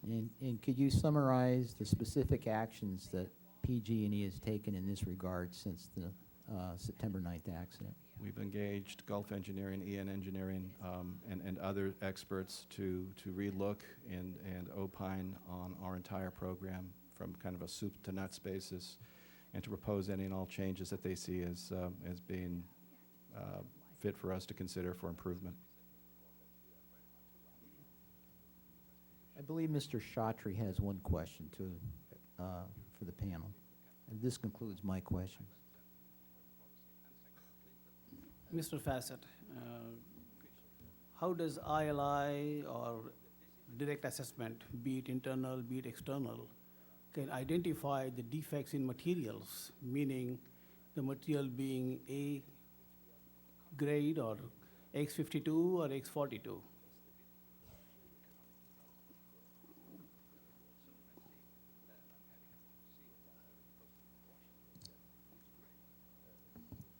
Not sure I understand the question. Are you asking, is there an analysis done on the No, what I'm asking is, if I have X42 listed as the material for my particular pipe segment, and the material turns out to be type B or class B, how would any of these inline inspections or direct assessments will point out to that discrepancy? None of the three assessment tools allowed to us through the program would tell grade of the pipe. There are recently efforts through GTI and others, our Gas Technical Institute, and others to develop in the field or in the ditch technologies for looking at chemistries, and it's not quite approved by ASME yet, but there's an ability to evaluate the yield strength of the pipe without having to do destructive testing. Now, looking at the sheets, the data survey sheets, there are, again, like I asked that question earlier, with almost 7 years in integrity management, we still see some areas where the information is not available. What action the integrity management department has taken to resolve those, and is there a deadline to complete and eliminate all those unknowns? As it relates to the integrity management program, as Ms. Peralta mentioned earlier this morning, as each project is performed, records are researched and evaluated, and those records, in the case of direct assessment, that don't have what we call assumed values. They're conservatively assumed values and accepted through the industry based on support. Those values that are assumed, we do a record search to evaluate them. That's one method. The other method is we have a rather extensive inspection form that when we do excavate the pipelines, we compare what we're seeing to what we believe we're seeing. And that's an area that we continue to work on. Prior to September 9th, we had sent, I believe, all of our direct assessment data from all phases, the indirect inspection phase, the tool phase, as well as the direct examination phase, was sent to DOT PHMSA as part of a program that they were developing for specifically for addressing casing DA, as well as learning more about how to get better at ECDA. DSA was mentioned earlier by both you and Mr. Salas. And my question is, since we did not even know that the pumps existed at the rupture location, the lab report shows that the pumps are of different materials and different mechanical properties. How do we even know that the pipes were desawed and the desaw is a problem? The body of the pipe didn't fail. The metallurgical report states that the origin of the failure started in the seam. As mentioned earlier, we have reduced this to either of 3 purchase orders that were made from one mill from 1948 to 1953. One of those purchase orders, we provided a Moody engineering report that explains that the specification for the pipe was 2B 3/8 X52, and that the design of the seam was at that time what they would call electric weld, where they defined that further to be the weld of the long seam, from the outside to penetrate 2/3 of the wall thickness, and the weld from the inside to penetrate 2/3 of the wall thickness. The fractographs, or the graphic cross-section of that long seam that failed, shows a weld penetration of approximately 2/3 of the weld seam, of the thickness rather. It did not line up on the, directly on the seam, so only about 50% of that penetration was actually binding them together. But there were segments, as I believe you mentioned or showed in your presentation, where it did get both the outside and the inside weld, which is what leads us to believe that it's an issue with DSAW manufacturing of a vintage nature, because I would like to add that the quality control for the manufacturing of pipe has changed greatly since 1948, leading up to 1963, where the American Petroleum Institute requires 100% radiological inspection of the long seam, specifically for DSAW pipe. But do we even know that these pumps were manufactured and came from a certain supplier, since we even do not know they are of minimum standards according to PG&E, they are less than 5 feet? I mean, have we ascertained to a certain extent of confidence that these pumps actually came from a regularly double submerged arc welded pipe? Specifically, unfortunately, there are not on a regular basis identification placed on the pipe at the mill on short lengths to ensure that if the pipe is manufactured differently, you'd always have an identification. But there are indications on what you call those pipes to lead us to believe that they are part of what Mr. Salas mentioned earlier, which would be jointers. Specifically, the fact that the long seams were ground down on that leads one to believe that this was part of a process intended to go back on the hydraulic expander. You can't have offsetting long seams in that expander without damaging the pipe. So the fact that those long seams were ground down, it leads us to believe that it was at least intended to go there. Whether it did or not, there's no proof of that. So, now, both Mr. Salas and you mentioned about the jointers. What are the typical lengths of the jointers that you guys have discovered in line 101 and 109? I guess during my earlier question this morning, the issue of jointers came up, and that there may be jointers in line 101 and 109. What would be the typical length of those jointers? And either of you can answer that question. I would like to, if that's okay. A jointer refers to actually something that happens at the mill. I think we've been using pups and jointers synonymously. Pups, from a construction perspective, typically mean a short spool of pipe that's welded to a fitting, like a valve or a 90-degree elbow. The jointer is, as defined in the API standard, even then in 1948, was the idea that the pipe is made, in this case it would be made to a 29.5-inch diameter. It's put on a hydraulic expander, it's expanded hydraulically, then it runs through a series of hydro tests, et cetera. If during that process the long seam fails, the standard allows the manufacturer to remove the portion that failed and then weld up the smaller pieces to make what's called a jointer. And the intent is to go back on that expander and go through another hydro test of 10 seconds. So for line 101 and 109, I don't believe line 109 had any 30-inch diameter pipe. Line 101, there's a short section.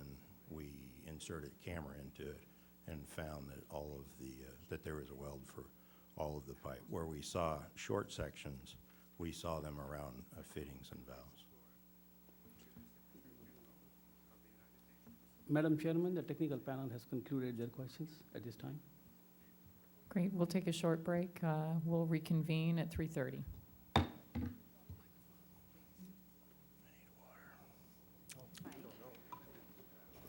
writing it as fast as I can, sorry.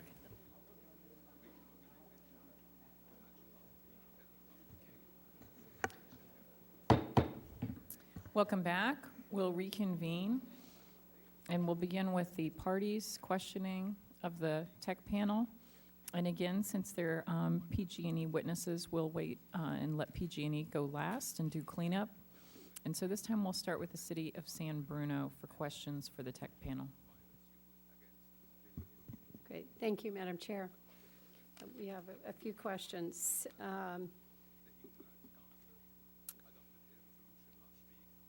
Not sure who should answer this. I'll leave it to you, please. Your previous testimonies identified that there was no information, I believe that this was Mr. Fassett's testimony, no information that triggered concern about a manufacturing defect in line 132. In addition, your risk assessment methodologies assign a low probability to materials failure, such as what occurred in San Bruno. Obviously, we now know that the results were catastrophic. Do you intend to revise your risk assessment methodologies in light of the event?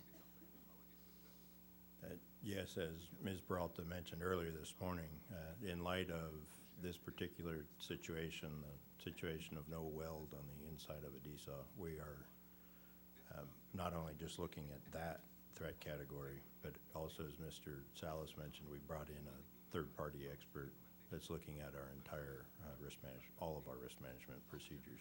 We're looking at areas of, we're comparing them to code, we're comparing them to industry consensus, and we're looking for areas where we could exceed all of those. Maybe a short follow-up question to that last statement. And you mentioned before that you are looking as either a current or a future practice to compare your integrity management program to the industry. To what extent was that program peer-reviewed or otherwise compared or evaluated against the industry prior to the incident in San Bruno? So the 2007 audit that I referred to, where outside third-party expert came in, there were people who are very familiar with what's used on the outside. We also are members of various committees. I mentioned a few of those that I'm part of, and the information that we learned there is brought back to the company. There's one area, for example, where we believe that further direction needed to be provided on when to use DA and ILI and hydrotest in a complementary fashion. So we have pipelines that we've DA'd and also follow up with ILI and vice versa. We went to the National Association of Corrosion Engineers. They agreed to open a committee. The committee is Technical Group 401, which is how to best use those tools, and that's been underway. I think that group is about a year old now. Mr. Fassett, you mentioned earlier that a section of line 101 that you had at some time in the past inserted a pig into line 101. I wonder if you could describe for us where that was and what information was developed as a result of that investigation. I don't have the specific locations. I can provide that. I believe what I was referring to is I didn't explain the whole issue.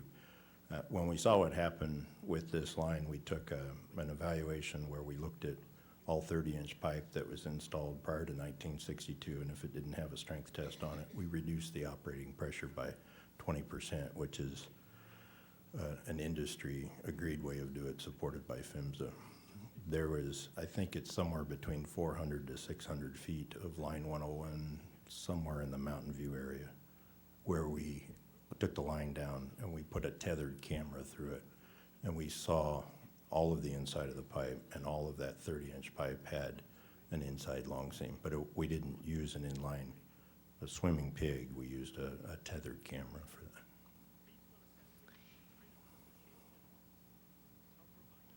Changing directions a little bit, and again to the panel member who's best able to answer.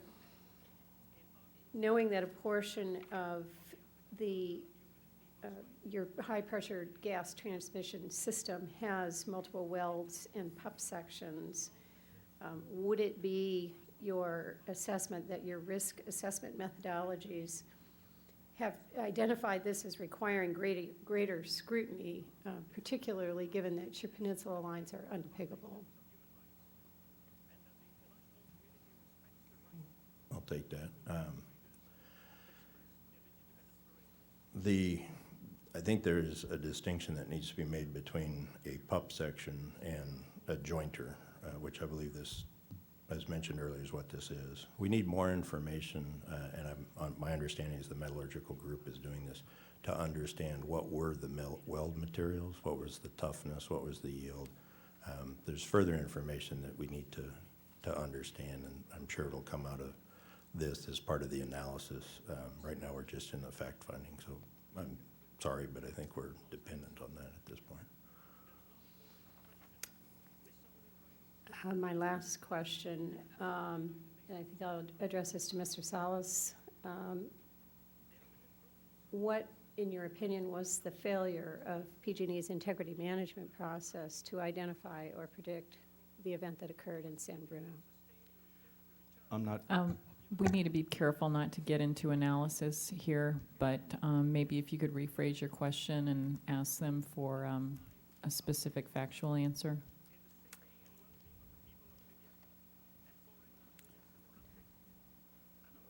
Are there specific items that you would, in view of what happened in San Bruno, are there specific areas of the integrity management process that you are looking for improvement? We are looking at the entire process, again, from beginning to end.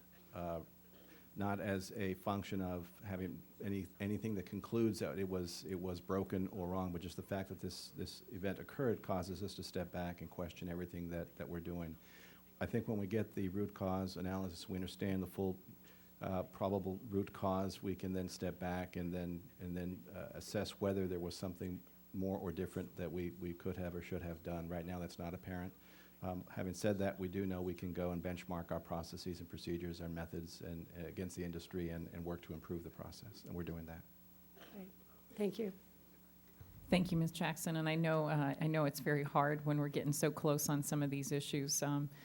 We'll go to IBEW. No questions at this time. Okay, PHMSA. Thank you very much. I would point out that we have lots of detailed questions, but I thought maybe we would, as a party to your investigation, we can pursue those with your technical folks maybe later, and I would keep my comments and my questions at a slightly higher level.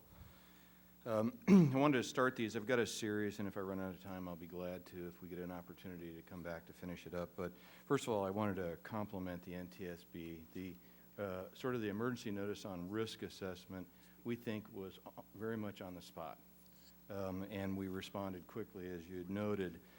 We do plan to do a follow-up workshop, hopefully in early July, in which we can focus on these issues in greater detail, really for the whole industry. And hopefully PG&E will be able to be a party to that and share information that they've learned as a result of this. So my questions, just in a quick sequence, go to your comfort level with your records now. And really just any observations you want to have when you have less than 100% confidence in a data stream that you integrate within your risk assessment.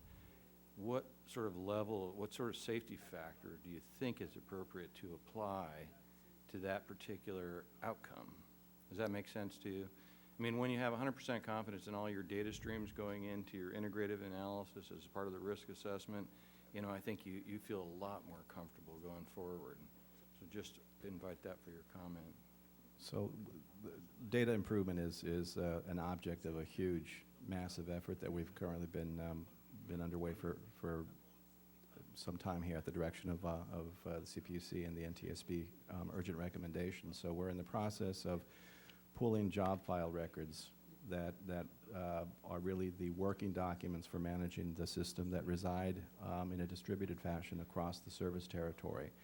Our GIS system is sort of a summary of a subset of all of the data that resides there. And so we're in the process of pulling data in very specific ways right now with regard to strength test pressure reports, and we're going to take that to validate MAOPs. Having said that, we've got a broader plan that we're gearing up for right now as we get past these first phases, and that is to actually consolidate all of these historic records that we've got working, these job files that reside in the field, which again can in some cases date back to the 20s and 30s, and begin to digitize them all, to build them into a consolidated, more robust GIS system. We have a lot of standalone legacy systems and tools that we have for use within gas transmission, and so we have a plan to consolidate all of those and to migrate towards directional systems. So we intend to cure the system problem, you know, aggressively by moving towards consolidating, pulling in, simplifying, and part of that process will be validation, so that we're not just pulling records together and making sure that records agree, but actually doing field tests so that we can confirm on some rational basis that what's on paper is what's in the ground. Great. Thank you. I would just urge you to, you know, the integrity management rule clearly puts an onus on the operator to make conservative decisions. You know, where your information is lacking or soft, you really need to apply a safety factor on that. So, And that is in fact the method that's deployed. Wherever there's an unknown, we use the most conservative factor for the given asset that consistent with the guidance. Well, I'll skip the question on risk assessment because I'm aware of the fact that you've done kind of a major, look at your risk assessment methodology, and I think our state partners and ourselves are very interested in that and hope to work with you a little more detail on that one. I would ask for any comments you have. You've learned a lot of lessons going through this, and you've looked at some of your assumptions. And regarding the stability of certain defects, particularly manufacturing and construction, I would just ask if if you're comfortable with the current standards and regulations as it applies to your determination of stability.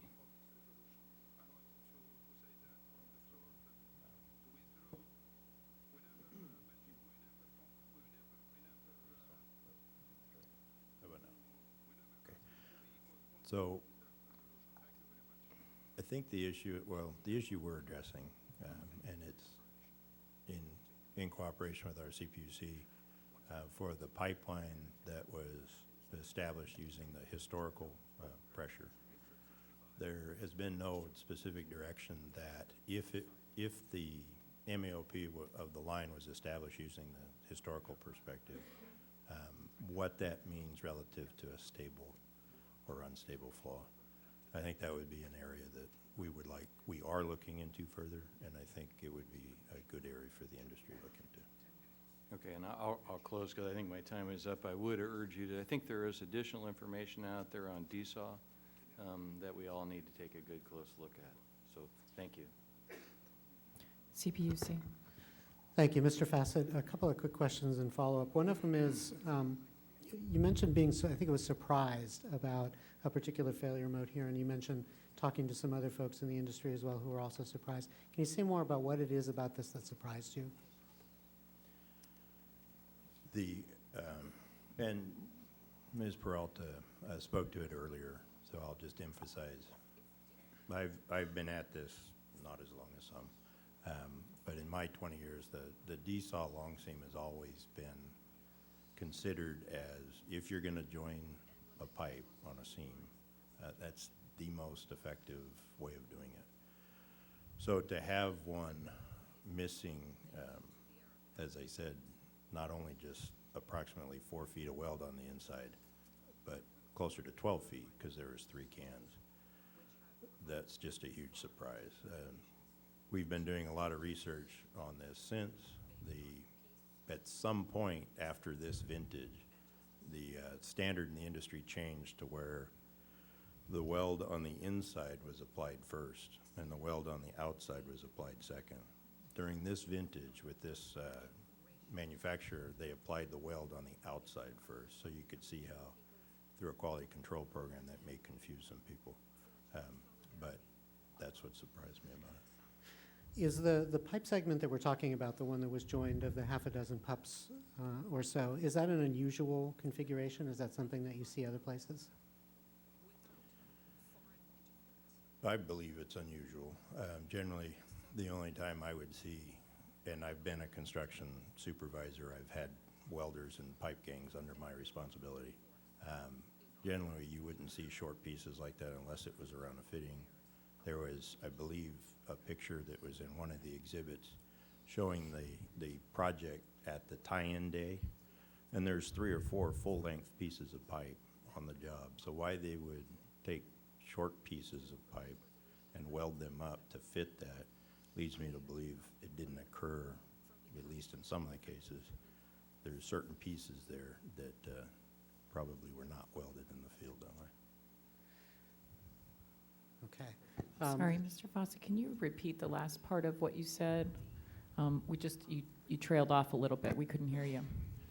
I'm sorry, there's a picture in one of the exhibits, I believe it's, anyway, there's a picture that was taken at the night, we believe it's the 1956 project, on pretty close to tie-in day, so that when they were gonna tie the new pipe into the old pipe. And in the background of that picture, you see manufactured segments, so formed 90-degree elbows, and you see full-length pieces of pipe.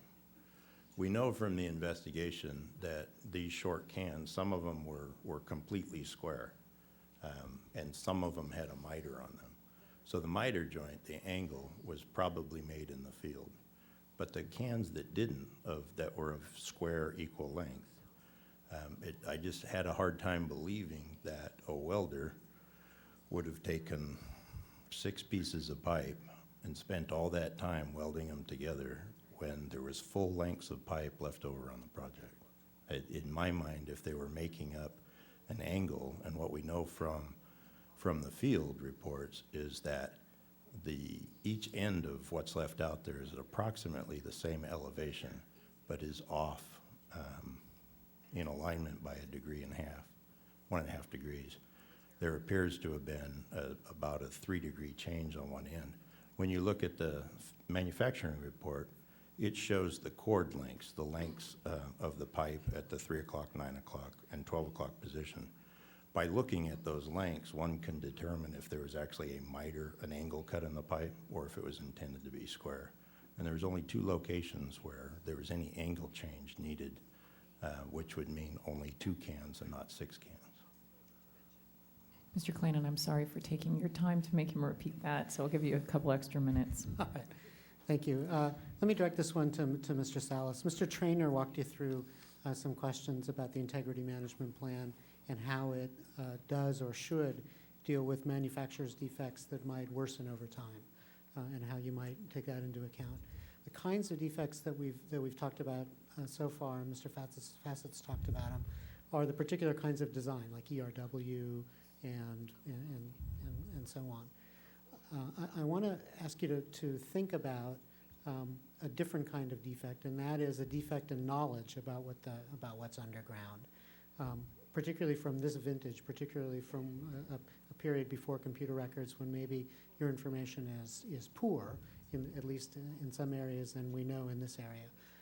How does your integrity management plan deal with flat-out uncertainty about what you know? How do you deal with not knowing what you don't know?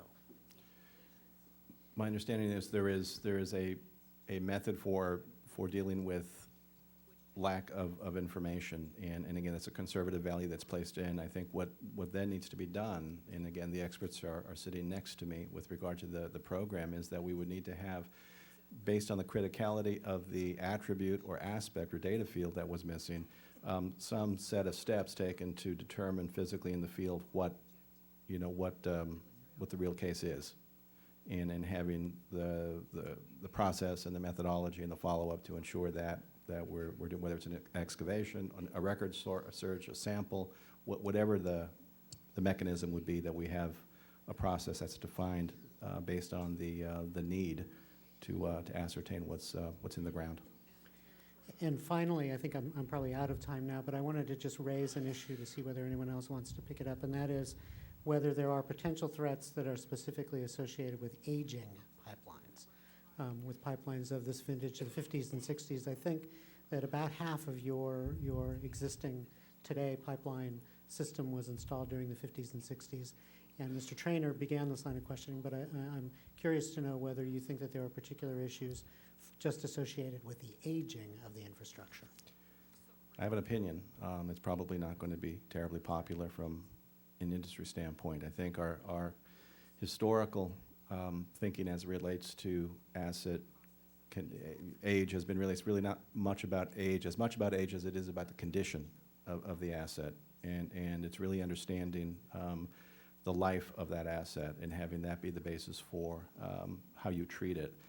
I think, having given our experience, we need to step back and challenge that precept, and I think that there may be a place to consider age or other attributes, and I think that's part of why we are suggesting, again, a fairly aggressive modernization program. So while we talk a lot about integrity management and inline inspection and hydro testing and pressure testing, ECDA, all these different techniques to determine the character of pipe, I think what we haven't talked about is at what point do we simply replace pipe? And I think it deserves consideration. Thank you, and I appreciate your letting me have another couple of minutes there. Thank you. You're welcome. PG&E. PG&E has no questions. Member Sumwalt. Thank you very much. Mr. Dalby, you had mentioned a little while ago during questioning what the design specs were for this pipe in this area. Can you tell me what those specs were again?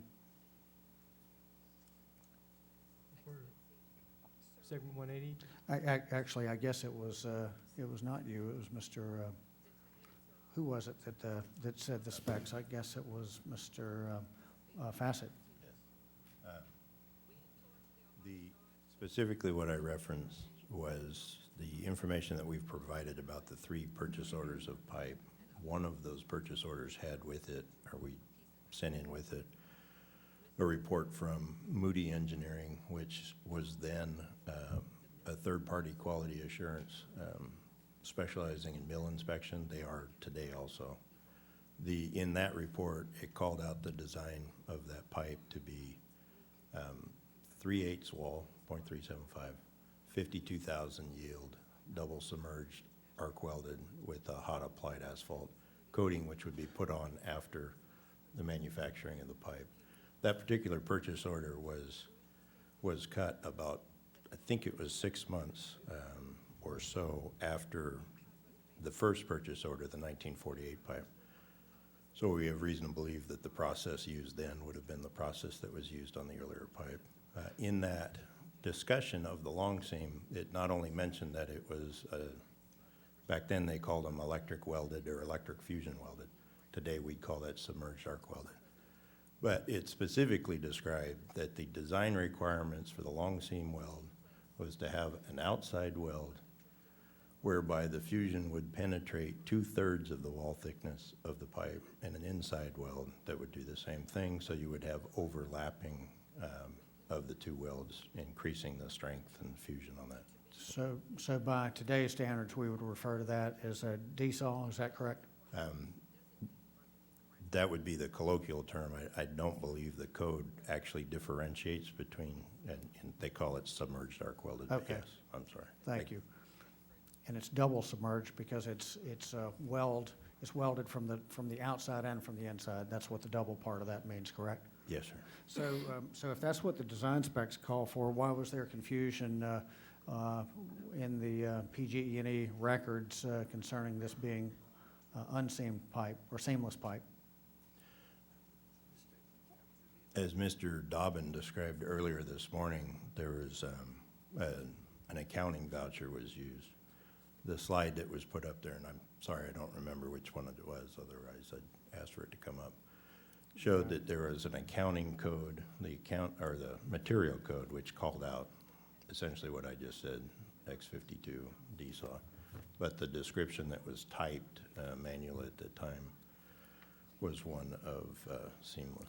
Okay, that was the discussion about the journal entry, and Yes, sir. yeah, I've got that presentation right here. So, thank you, Mr. Salas. This question is just well. Let me go back just for a second before we move to Mr. Salas, and that is that Mr. Fassett, you had said that from a quality control point of view, quality assurance perspective, if somebody had to inspect the weld from the outside, you could see that the weld was there or not there, but if you went inside the pipe, it's easier to miss an inside weld being not there than it is from the outside. But I think I'm looking at an interview from a retired employee, in fact, PGE employee. In fact, he's the one who took the photograph that you referenced earlier in 1956. He said that his job was, in fact, to crawl through that pipe and look at it. And so the thing I remember the most is myself and another crawl through the pipe before they tied it in to look for debris, welding rods, tools, all lunches, jackets, wild pigs, and anything you. So wonder why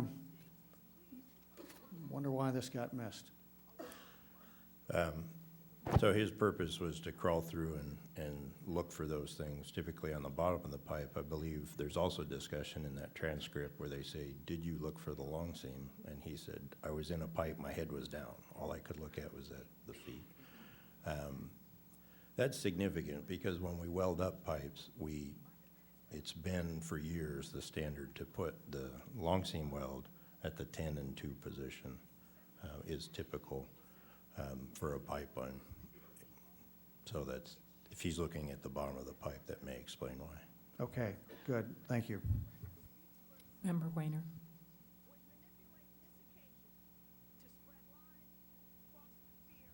Thank you. The integrity management, of course, is predicated entirely on knowing what's in the ground. And looking at some of the material properties of the so-called pups, they seem to have considerably different properties in terms of yields and even grain structure. Given that these pieces of pipe are probably different than the line pipe, these pups, if you pardon the analogy, might better be called mongrels because of the mixed or uncertain parentage. What techniques do you have to actually go in and find these, presuming that these were perhaps not the only instances of this kind of piping? Yeah. One of our challenges is in anything that happens in integrity management anything requiring mitigation, is to determine if that situation was unique, finite, or systemic. And what we're doing to address it now, we believe this is unique. However, we didn't stop there. We took the 30-inch pipe pre-1962, and I know I've said that before, but I want to explain a little bit. Pre-62 is for a couple of reasons. We looked at all the pipe purchased, all the pipe installed from really 1948, and continued to run it out, and there's a spreadsheet that shows the detail. The short of it is, by about 1959, we were bringing in new pipe. So any pipe that was left over from these purchase orders would have been installed. The other significance about 1962 is that by the end of 1961, our state of California had enacted General Order 112, which is the maintenance and operation safety standard for the state at the time. One of the things they required was a strength test for any pipe intended to operate above 20% of its theoretical strength. So we took all the pipes down that did not have a strength test on them, that were 30-inch diameter, that was pre-62 pipe, by 20%. We've also, with the further direction, we've been looking at all of our records and determining NHCA's called Method 1, but we've been looking at all of those to determine where we've had strength tests and where we don't, and working towards addressing those areas where we didn't. Cameras are being used on the 30-inch pipe. As we get more pipe that we think may be of this vintage and concern, we'll address those as well. Now, it was mentioned earlier that there were 3 suppliers of pipe that were kind of in question. Have you been able to kind of work this backwards and figure out where that pipe happens to be? Yes, sir. 2 of those suppliers, one was a mill, and one was a distributor. And it was confirmed that the pipe that was purchased from them was consumed on those jobs they were purchased for. The 3 purchase orders we referred to came from one mill between 1948, 49, and 53 on 3 specific pipelines, 132, 153, and 131.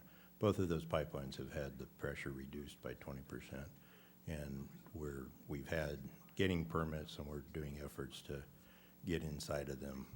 I referenced a technology that we're working with a couple of folks on to improve our ability to go in hot, which means that we can go through a lot more pipe a lot easier than a tethered camera, which would be dragging an extension cord and a fiber optics camera and things like that. So in short, that's what we're doing. Okay, then one final question related to testing. And you described earlier the problem with hydro testing in terms of having water residual residing in a pipe, I should say. But there was mention made of other kinds of pressure testing. And so am I making a correct assumption that we're really talking about pressurizing a pipe with a compressible fluid? And if so, what kind of hazards does that present? Yes, sir. There's we talk about it as hydro test, but the general category is called a strength test. And there's directions on when we need to use water to strength test that pipe, and when we can use a pneumatic. We could use compressed air or nitrogen.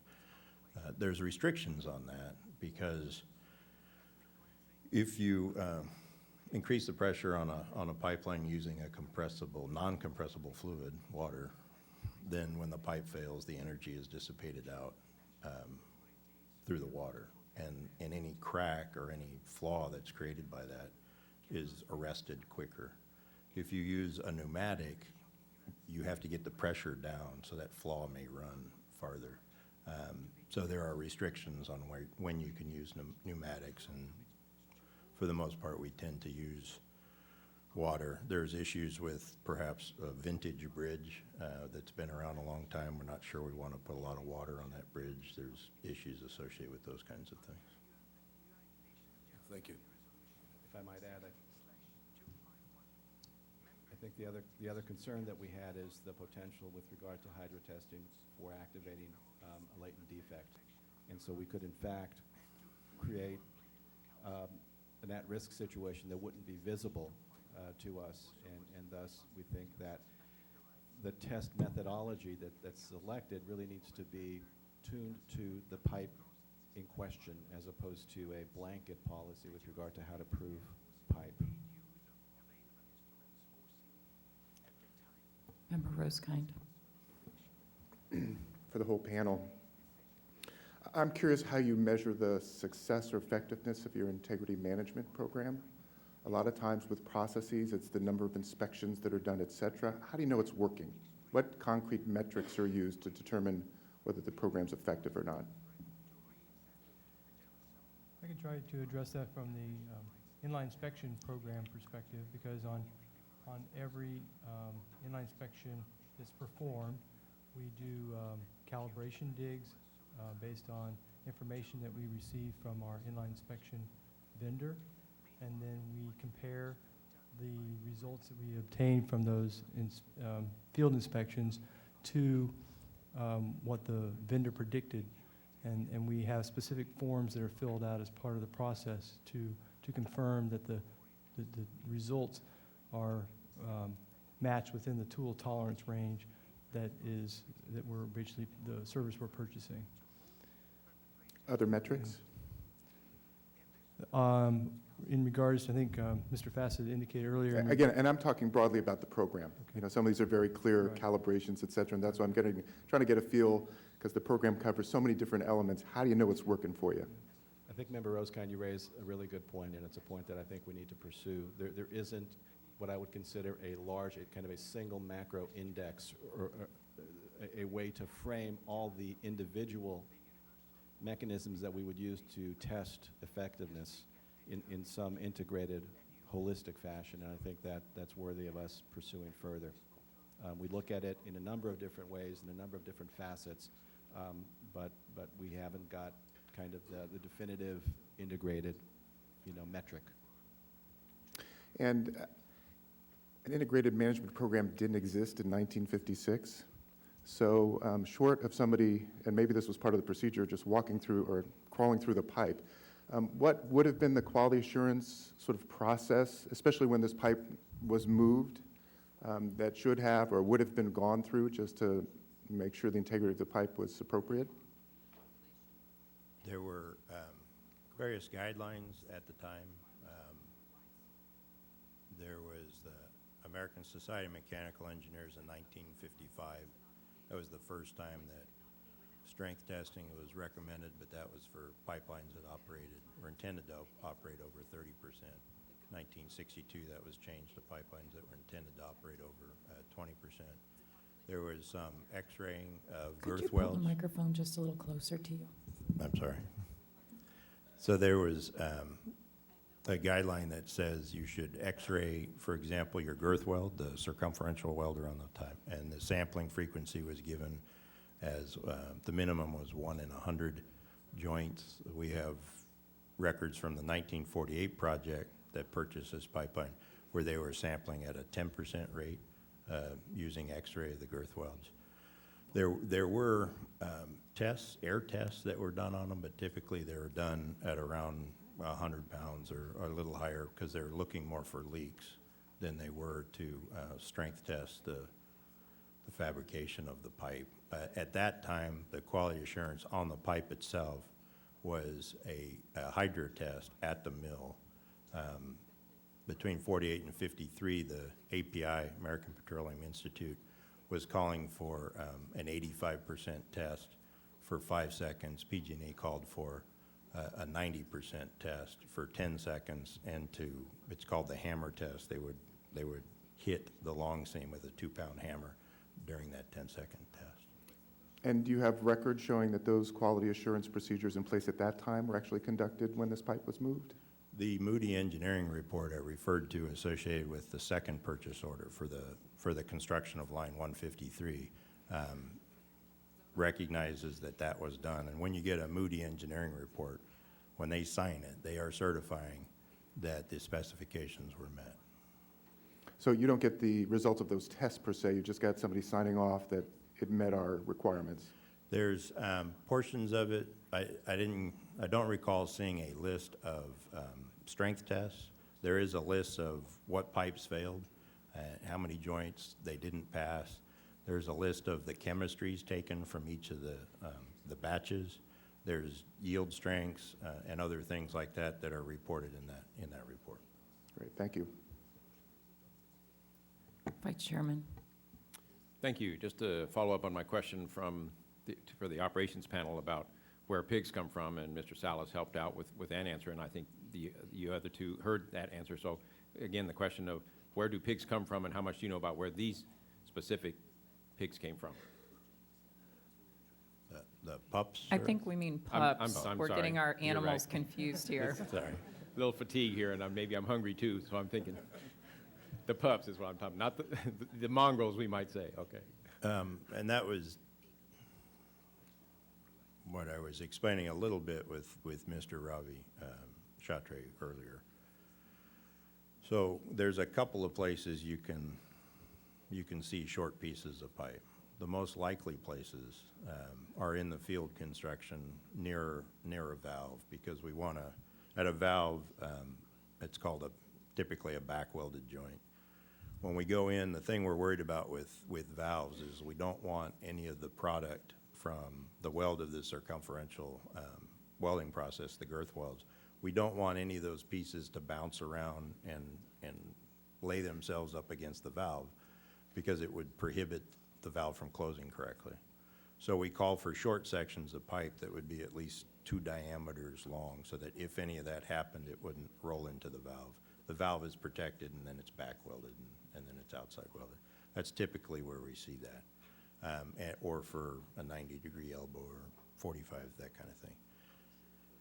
What we've learned through this process, or what came out in this process, is this concept of a jointer, which, as I mentioned earlier, that's if a pipe went into the hydraulic expander, failed in there, they were allowed, they are allowed even today, to cut that piece out, weld up pieces to make a full-length 30-foot joint at that time. And then the intent was to put it back on the expander, put it through another hydro test, and if it passed that, then it was, chipped out to get coated. So if that piece came from a piece that failed, wouldn't it likely have the double longitudinal arc, double longitudinal weld? Because these didn't, and I just wonder what source could it come from where that didn't have the double weld? I have an opinion, if you like, I could present that.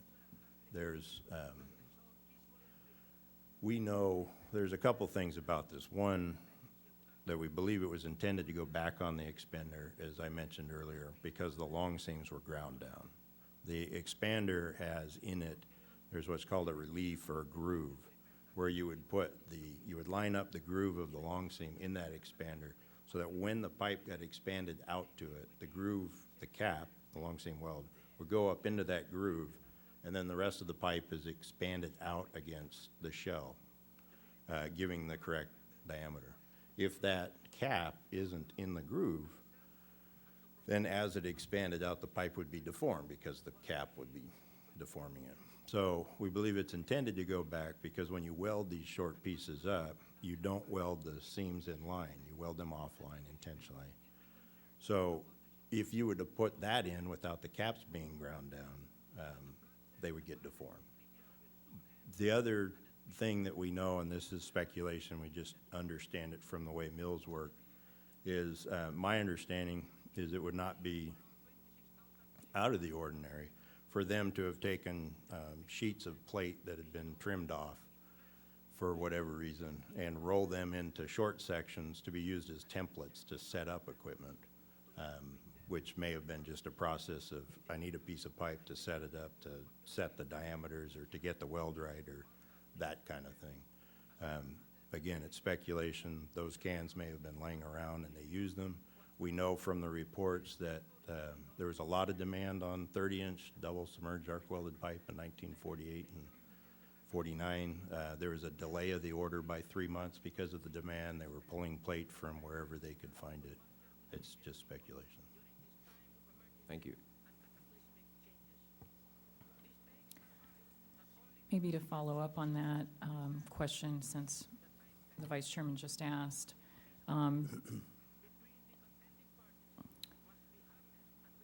the inspection of the pipe in the materials lab that involved representatives from PG&E as well as other parties really determined that the weld quality on those pup segments, some of them, was extremely poor. Would you agree? On the girth welds, yes. How about the longitudinal, or the long seam that was only 50% welded only from the outside, not the inside? Yes. Also, that was the seam I was referring to that didn't get a weld, yes. Right. So, given that the explanation that you provided about the pre-1962 pipe was if it was in the factory, they would do the hydraulic test, the hammer test. Is there any indication that these pipe segments went through those? The only indication is that that I believe there was an intent to go there because they ground the caps down. There's no evidence that they actually made it there. Is it conceivable that these could have been welded in the field? I don't believe so. The amount of effort and energy it would take in the field, I don't believe you could get a cylinder that would look anything like what needed to go in. Plus, they had pipe left over from the job. But why wouldn't they have used those other potential pieces that are pictured in the photo? Why would they go to the trouble to have to weld 6 different segments of pipe together when they had, and I think you earlier said they could have done it with 2? That's why I believe that some of that pipe had jointers in it. The description in the API standard at the time was that the girth weld, when you weld these together, it's a very flat weld. It's not a weld that you would typically see in the field. They tend to be what we would call a nickel high and a dime wide, and looking like a row of dimes. There's a couple of these that don't look like they're very flat. That's relevant because by the time you put about 3/8 to a ½ inch of hot applied asphalt and felt over that, someone in the field wouldn't see the impression of that girth weld. So it's likely they could have taken a piece, a full-length piece from their perspective, and cut it down. So what was the protocol for field inspections in 1956 when this pipeline was relocated in that neighborhood and these pieces were put in? Is there any standards for inspections, field inspections, when new pipeline is installed, either PG&E inspectors to go through or state inspectors? What we found was, and what we've provided were requirements for contractors that required various controls. For PG&E crews, we haven't discovered the specific procedure that told them what to do and how often to do it. There are some indications on the pipe, and it's still being investigated, that may indicate it at one joint there was a girth weld x-rayed, and I believe it's the joint between pup 4 and pup 3. But other than that, we've not found anything. Are there requirements today for field inspections for pipe installation that are different than 56? For someone to go behind the welding crew to take a look at the welds to make sure their quality is good? Yes, there's, for any pipeline that's starting in 1962 with the introduction of with the implementation of CPUC General Order 112, for any pipeline intended to operate over 20% of its theoretical strength, there is a requirement for strength testing, and there is a requirement that all of the girth welds, 100% of the girth welds, are x-rayed. What about the longitudinal, the seam welds? That relies on the quality control from the manufacturing, and a 1963 API standard 5LX, and I believe it's the 11th edition, requires 100% of DSAW long seams be, they call it radiologically inspected, which I would call X-ray. All right. I have a number of other questions. I only got to one, but that's okay. We'll go to the tech panel. Thank you, Madam Chairman. I'd like to continue following up the discussion on the PUPs with Mr. Fassett. And my question is regarding PUP 1, what attributes allow you to hypothesize that this is a factory pipe section and not otherwise? DSAW factory and not otherwise? The items I mentioned earlier, the cross-section of that weld looks like the description that's provided in the Moody Engineering report. that it was intended to have a weld on the outside and the inside, and the design of that weld was intended to penetrate 2/3 of the wall thickness. That cross-section shows that the weld did penetrate 2/3. It just didn't line up on the long seam, and therefore only about 50% of that weld got there, as well as the ground down long seam caps. Are there any other attributes like a stamping on the pipe, pup, any other attributes that identify the manufacturer? So the pup immediately to the south of that, I think it's I'm shown referring- as LS, has the labeling from the Consolidated Western. There's a stamp embedded into the side of PUP 4 that we're trying to find out if it was Consolidated Western's brand. It may be. And then there's some labeling on the inside of other sections there that are in alignment with the labeling that would have come from Consolidated Western.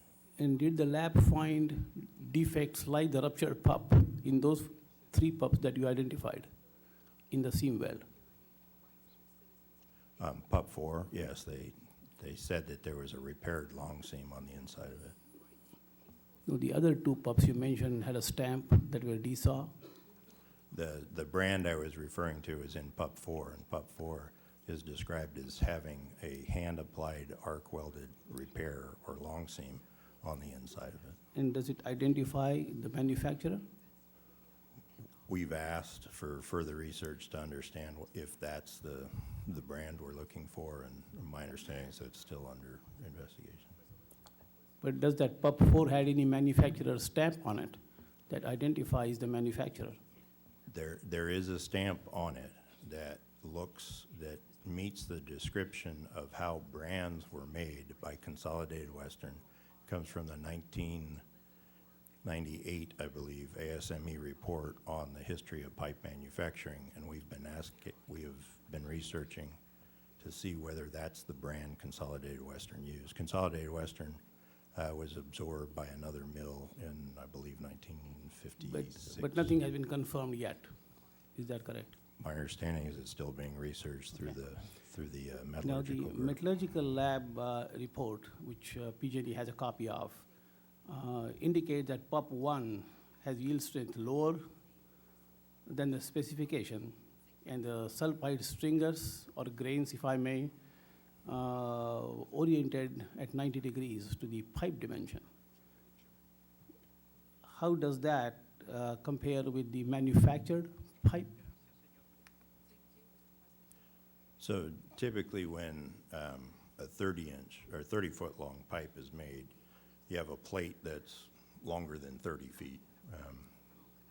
And then it's placed in a series of presses, and it's bent into a U, and then it's bent more into a circle, and then it's run through.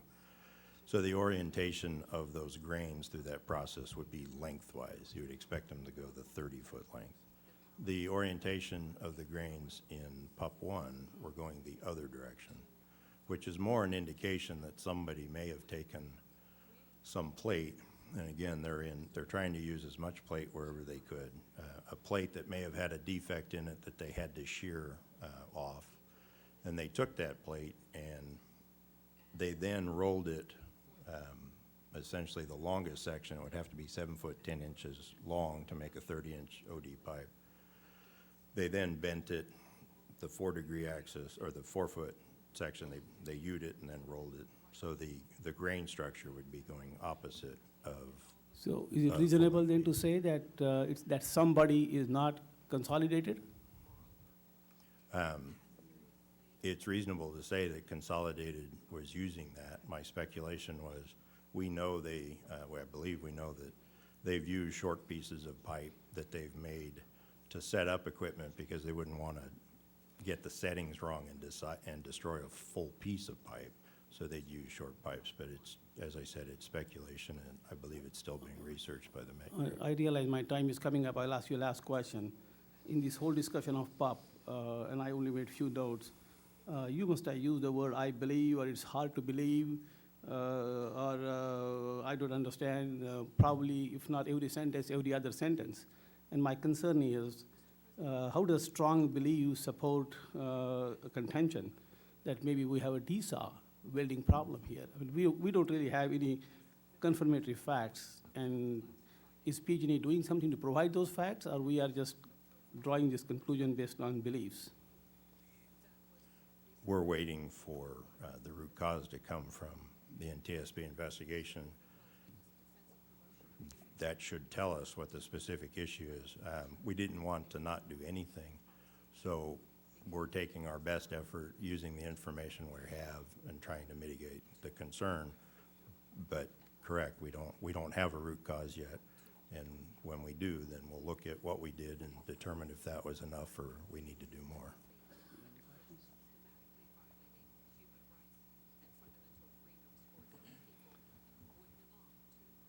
Madam Chairman, the technical panel will like to conclude the questions at this time. Thank you. How about the parties? Do we have anybody requesting a second round? PHMSA. Okay, I promise to make it brief. Just wanted to ask another question regarding stability and sort of our comfort with the stability of defects, particularly manufacturing and construction. To what extent does your integrity management program allow for the interaction of various defects? So, for example, and I'm not speculating as to cause, I'm just saying it's possible for multiple defects, as I think Bob would know, to interact together and influence. Can you pull the microphone just a little bit closer to you and restate your question? Okay, sorry about that. I'm really just trying to get at the question about the extent to which your program looks at the interaction of various defects. And it could be anything from subsidence to seismic activity. How does the assumption regarding the stability of the welds, for example, how is that influenced by other potential risk information? This is sort of the integrity management program requires an integration of that information. So I'll just turn it over to you, Bob, probably, I guess. So through the risk calculations, that equation I mentioned earlier, there's factors associated with things like outside force and external corrosion and third-party damage, things like that. All of that has different weightings associated with it. And specifically, I'll talk about the interaction between external corrosion, concern about older girth welds that were used before the requirement for 100% X-ray, and outside force. California, we have earthquakes. So we know from the U.S. geological maps where the pipelines run, and we know what the expected acceleration from a seismic event would do. So we take that and, for example, if I have a pipeline with the older girth welds in it and cathodic protection wasn't put on the line until it was required, so maybe it's got 20 years without corrosion control on it. It's got these girth welds. We would look at that. Those pipelines would come up in priority, which may move it and likely would move it to the first part of the baseline assessment program. 132 is in the first part of that program. That would be an example of how it's treated. And then the tool selection would be used to make sure we're assessing correctly. Okay, thank you very much. Just, I would, if you'll allow me, one quick question. I'd like to pick up on a line of inquiry that Paul Clannon started. And Sure, hopefully we can get a quick answer, too. Okay, great, sorry. That Mr. Salas commented on, and it has to do with aging infrastructure. I think there's been a lot of debate out there, and I know it's not as simple as just age, but age is a consideration. As you said, I wonder if you have any ideas on how pipeline operators could improve the ability to re-qualify their infrastructure as fit for service. You know, in addition to just running ILI, but you know, it's a combination of things, whether it's repair, rehabilitation, replacement, you know, hydro testing, anything you don't have complete records on. Just welcome any comment on that. We've had a large body of work connected with developing a decision tree that takes pipe of various attributes through a series of steps to either qualify or ultimately, you know, recommend rehabilitation or in fact replacement. And we would be happy to share that, you know, as the room is interested. It's got a lot of different legs and streams, and it's a fairly complex, set of decision points, but I think it's advancing the discussion in terms of getting us to the decision probably sooner than we might otherwise for pipe replacement. Thank you, Member Sumwalt. Thank you. I'll make this quick, Mr. Salas. This question is really one that I'm interested in, but it doesn't relate directly to what we're talking about, so my apologies. But oftentimes the board members go out, we talk to the industry, we talk about things like the cost of an accident. I know that you're well versed on all of the monetary value of this accident, monetary cost, but I'm curious, what percentage of senior management's time is preoccupied now with this accident over the last 5.5, 6 months? Member Sumwalt, that's a tough question. I would say the vast majority of senior management, and that I would include our board of directors in that. So we have our board, we have executive management, corporate management, as well as senior management within the utility. Not only those that are in the technical disciplines, but across a number of the other organizations. So I'd say this is consuming a very material proportion of our time. Yeah, and that's what I was thinking, and I appreciate that. There's a tangible answer there that we can take out to the industry, because that's sort of a hidden cost, that time is time that you're not able to spend with the strategic and tactical direction of growing the company. So I appreciate your answer there. Thank you very much, Madam Chairman. Welcome. I have a couple of final cleanup questions. And if possible, if we could get quick answers to these. About 7% of the total gas transmission miles are in HCAs across the country. I'm curious what percent of the miles on the PG&E system are HCAs? So do you have the percent? Right. Of HCAs, if you only look at HCAs, it's 20%. If you look at what we inspect in our baseline assessment plan, it's 15 over 50, so it's half again more. It's about 30%.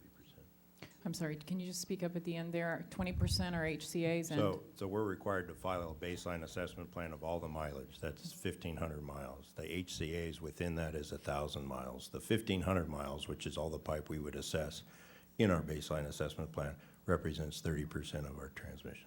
Okay, thank you. And can you explain how the GIS is populated where information is uncertain or incomplete? So for example, in this section of the line, there were assumptions made as this information was loaded into GIS. I go back to a question that Mr. Weiss asked about making the most conservative evaluations. In this case, were the most conservative assumptions made with respect to this section of pipe? Segment 180, the information came from an actual document that said, according to the document, that it was seamless 42,000 yield. So there weren't assumptions used. It was referenced from a source document. And the source document was incorrect? That was the document Mr. Dobbin discussed earlier this morning. Okay. And I think this has been discussed by several folks today, but I just want to kind of close the loop on it. And I was very encouraged by some of Mr. Salas's remarks.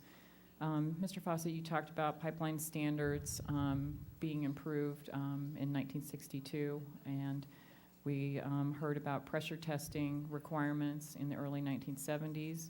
We heard about pipe that was installed in the 1990s having requirements to be able to be inline inspected.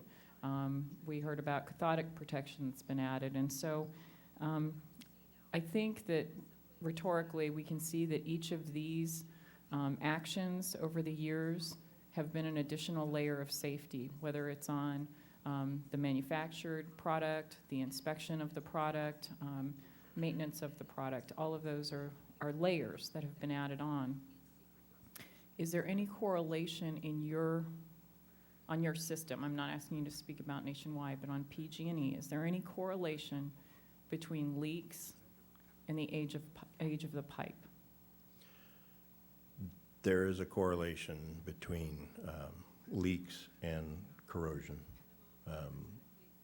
Corrosion is the aging factor of our pipe.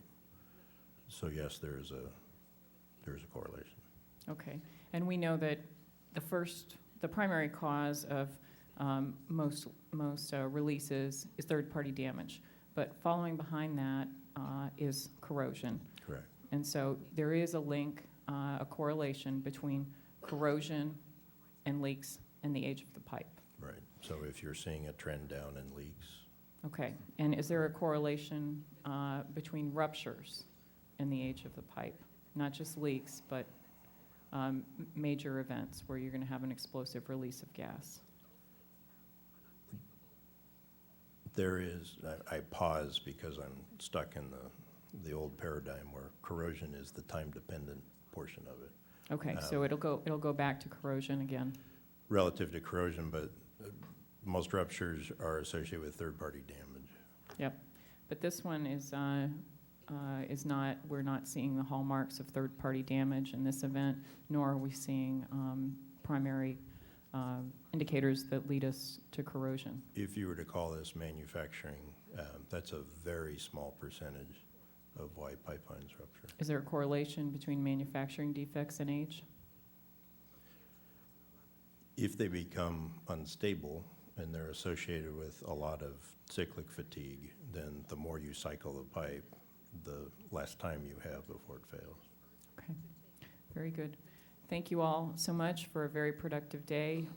Thanks to this panel's witnesses, for Mr. Salas for being an encore witness for us today. Thank you for the answers that you've provided and your willingness to appear before us today. It has helped advance our investigation, both to the witnesses on panel 2 as well as panel 1. We will reconvene at 9 o'clock tomorrow for panel 3 on public awareness.